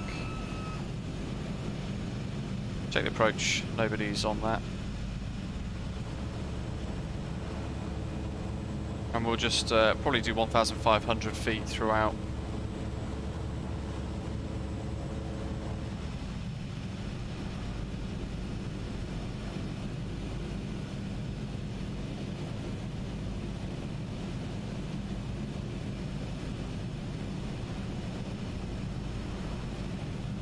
Right, I reckon for this final one, we should, if there's 2 or 3 of us flying along, we should try and do a bit of a formation takeoff. Later, this is the Aerosoft Twin Otter coming soon to Microsoft Flight Simulator. We're doing a live preview stream today. Oh, hello. It's another ski version.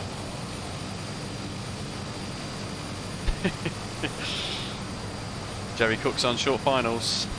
Gonna have to trim my tail, I think.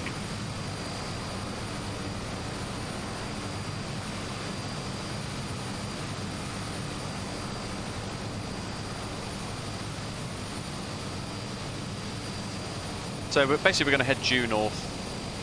That's where we're going.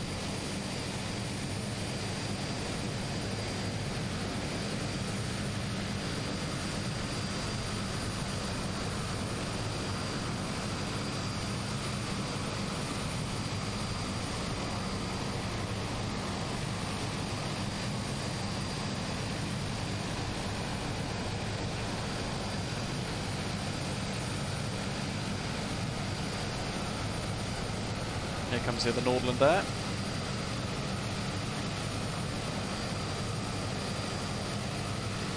ABS gaming, no problem at all.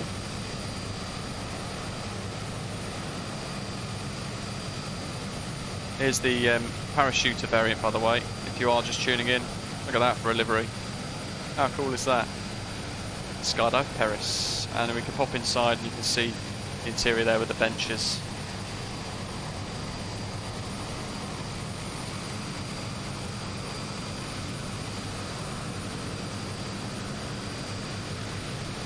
And here's the amphibious one on finals as well.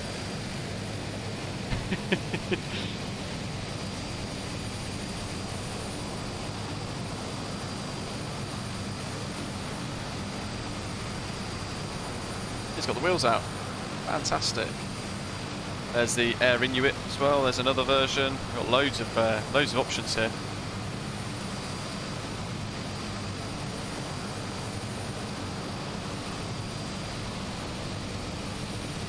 Let's see how creative I can be with a screenshot here.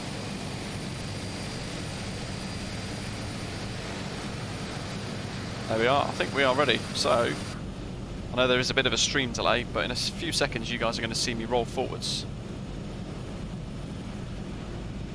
Let's go. Due north to Papa Westray.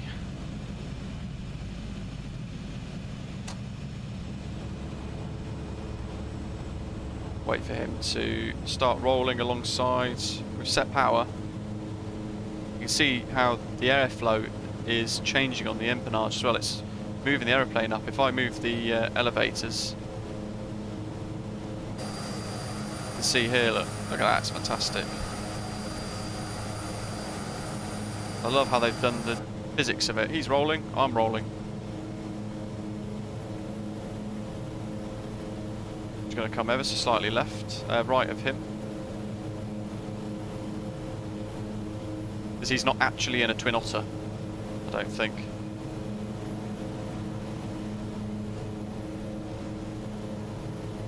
There we go. Fantastic.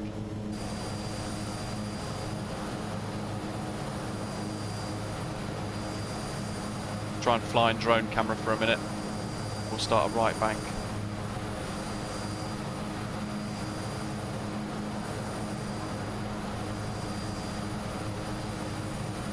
Up to Papa Westray. Very difficult little hop. There's our bank angle warning, so if you haven't heard that before, we'll do it again to the left. So anything about over 30 degrees. Don't sink. There's our don't sink. Don't sink. I'll probably just get a bit higher up first. Let's see. Now let's try. Banking. There we are. Like UK's got a checklist for the Twin Otter. Fantastic. Right, due north to Papa Westray.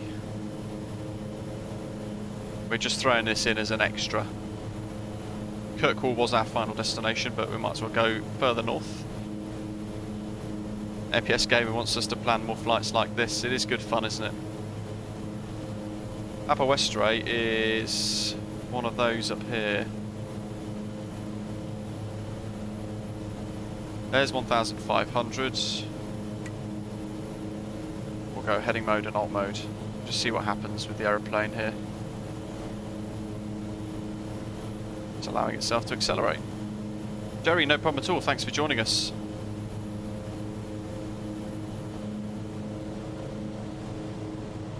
Last little section of today. We haven't really got much data for us at Papa Westray. In fact, there's no charts, nothing. All we can see is there is a runway, a couple of runways actually. Which one's the tiny one with the little fishing village? Is it Westray or Papa Westray?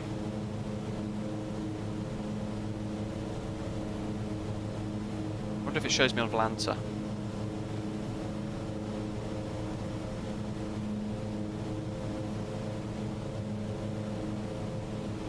I feel like it's Westray, which is the one with the fishing villages and stuff.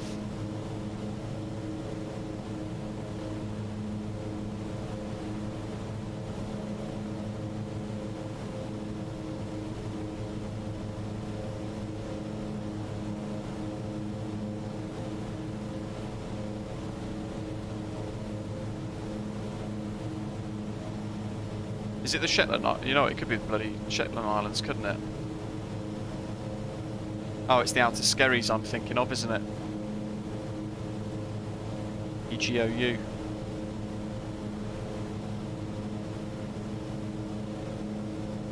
How long will it take for us to get there? Probably quite a while, won't it?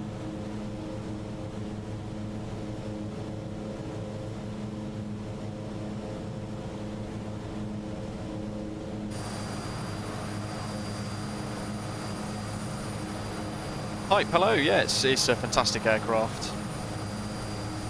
Westray's small, Papa Westray is tiny. Oh, we're doing Papa Westray then. Westray has the fishing village, oh, good stuff. I couldn't remember which one it was. I started to worry it might have been the Outer Skerries that I was thinking of from the landing challenge. Hype's enjoying the Aerosoft Twin Otter preview. Buzzing along the Orkney Islands now at 1,500 feet. There she is.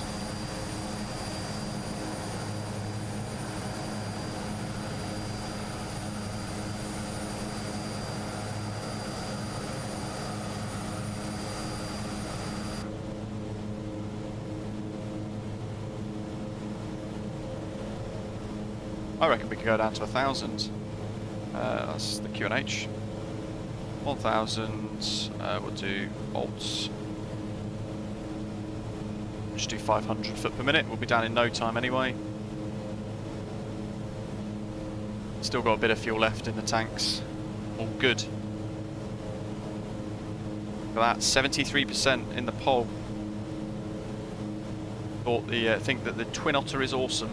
Keep smashing the like button, guys. Let's see if we can get to 200 before we land at Papa Westray and shut down.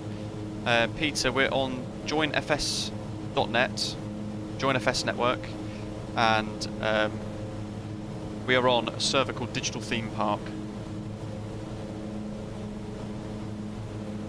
Right, so that's Westray, and that tiny island is Papa Westray. So we're probably going to have to overfly a little bit and work out what to do when we get there. Not quite sure what yet.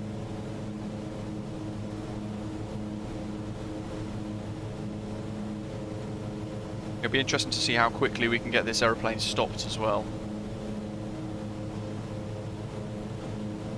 So we've done VORs, we've done an ILS approach, with the glide slope being managed by the aeroplane as well. We've input using the GNS 530 the approach into that GPS as well, and we've been tuning the VORs as we go. Done some NDB stuff too. Some landings, an extra little shutdown and startup as well. What else? We've done a stall, or a partial stall. We've triggered the stall warning basically, that's what I wanted to trigger. We saw a bit of a wing drop as well.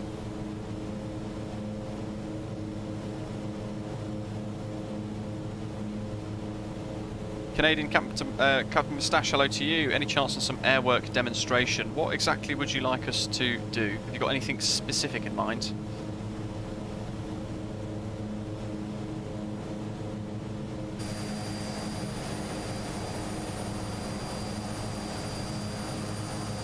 Oh, John, that's not ideal.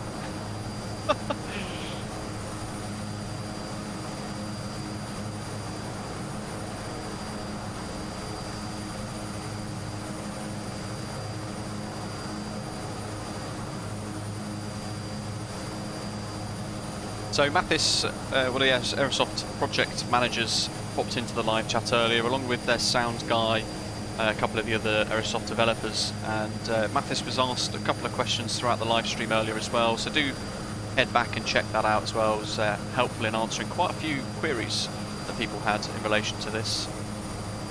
One of those was price, and of course, that's obviously an important topic. He suggested it's going to be pretty much $30 plus tax. Gridman, Loki's always eyeballing me. Yes, I do need to go and check on him after this. So this will be the last hop of today. We've been going for 3 hours 15 minutes for this big preview, so I hope you guys have enjoyed it. Papa Westray directly ahead now.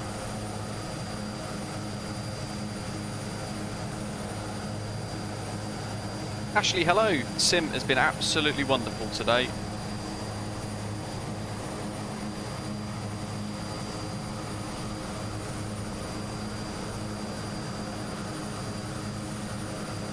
We've achieved quite a lot during this preview as well.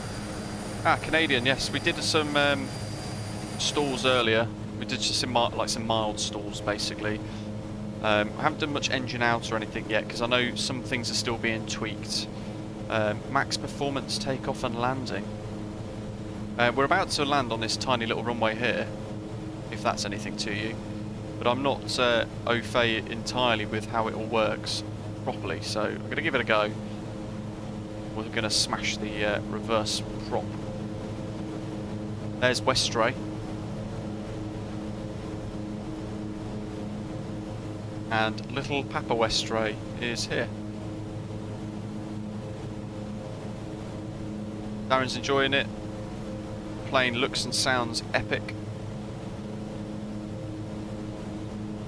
So apparently Papa Westray's got 3 little runways. I can only see the one. So let's bring our speed off.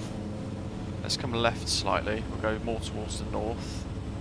Basically I want to have a little look out through the window here to see if I can work out what I'm going to do for an approach.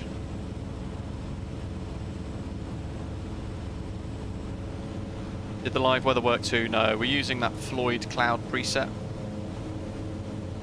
Here we go. What have we got here? Okay, there's the grass, look. So I've got 1 grass, 2 grass.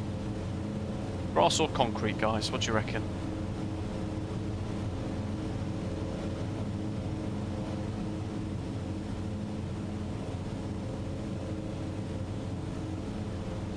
Papa Westray looks like a taxiway.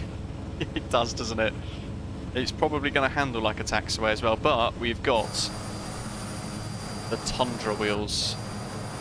You'll be pleased to know. So we are very safe.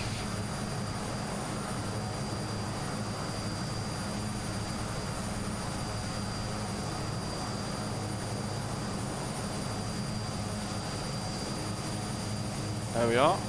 Start a bit of a right turn now, and we'll head in for that final approach and landing. Let's disengage the autopilot. Let's clear heading and alts. Grass all day. Matai. Hendrick saying concrete. 100 tyres mean grass. Very good point, Gridman. Red guard grass as well. You guys making it difficult. Let's get some 10 degrees flaps in early, shall we? Let's go to this view for the bank as well. We can see that bank. There's the altitude warning.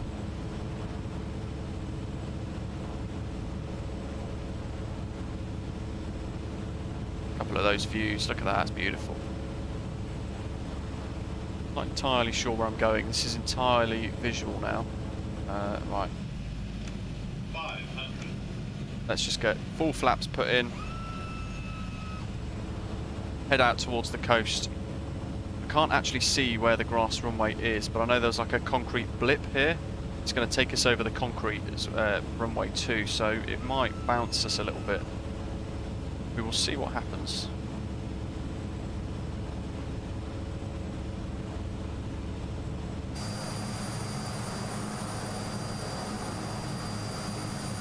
That's all the flaps down.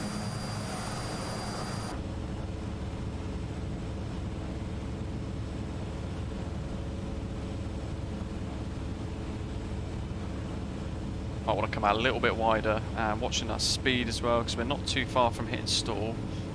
Shifty's wanting grass as well.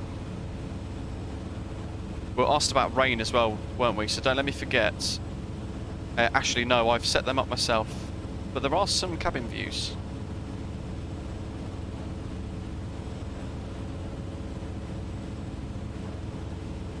Right, there's that blip of grass. Actually, I've done that turn a bit too sharp. Speed's looking okay. We are full flaps.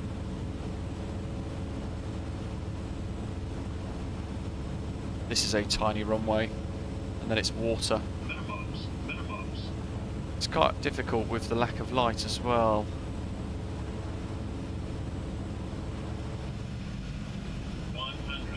And it looks like it's uphill slightly. 50, 40, 30, 20, 10. And that's reverse prop. And brakes.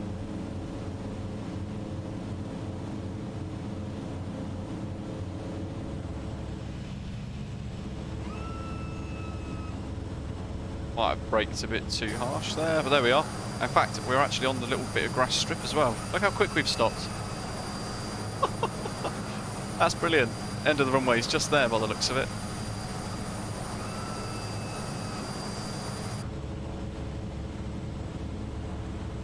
Oh, actually, that's a great idea. Perhaps if Mathis is still watching, I could send it over and maybe include it. That would be quite a nice little touch.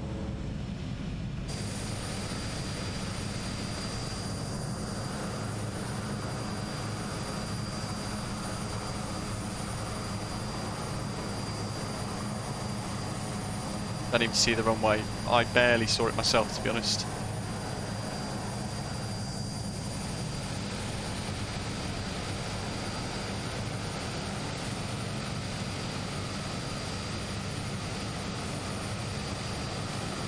Upper West Ray. Right, what was it we were going to show? Heavy rain, I think, wasn't it?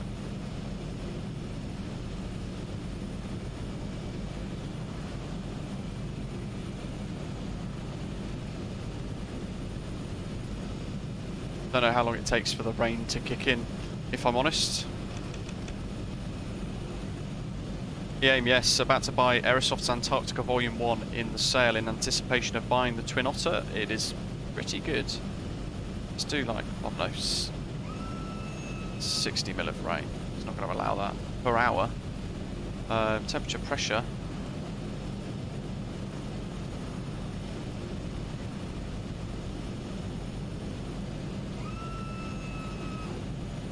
Right, where's rain? Here we go. We could probably turn the time back a little bit as well. So the wipers don't work apparently, but they do. They are animated. We've got slow and high as well. Park then. There's a little go around. Let's put Floyd's Epic Clouds number 4 on. What else are we going to see as well? I was going to show something too within here once we got on the ground. Can't remember. Anyway, we can just go ahead and shut everything down. So up in the overhead panel then, we had number 2, wasn't it? My little preset. Turn that off. Turn the wing inspection light off. We can get rid of strobe lighting as well. Heater heat off, taxi light off. Flight compartments.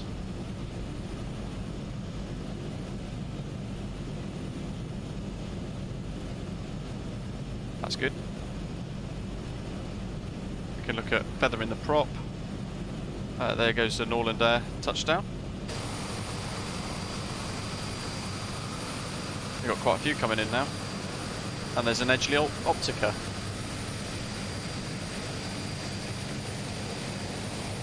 Here's the parachute version.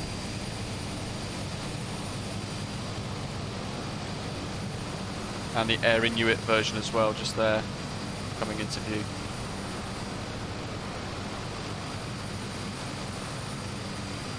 There's so many different options. 3-blade, 4-blade, as I was mentioning earlier, for those of you who didn't quite see for that. Teachman, hello, just still taking a break from Microsoft Flight Simulator. Sorry to hear that. Right then, let's turn the engines off.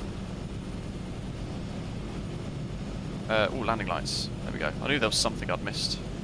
Let's just cut the fuel.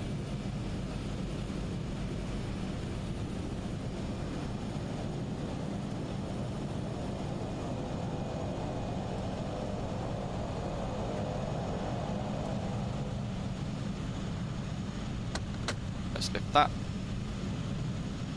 And we want to quickly, there we go. We can look at the interior.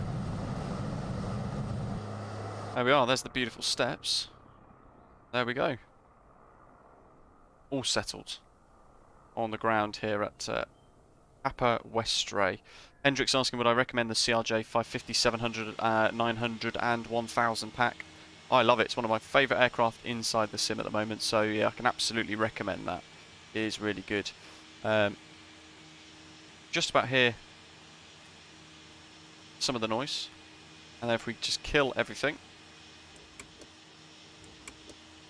that goes off, and control locks.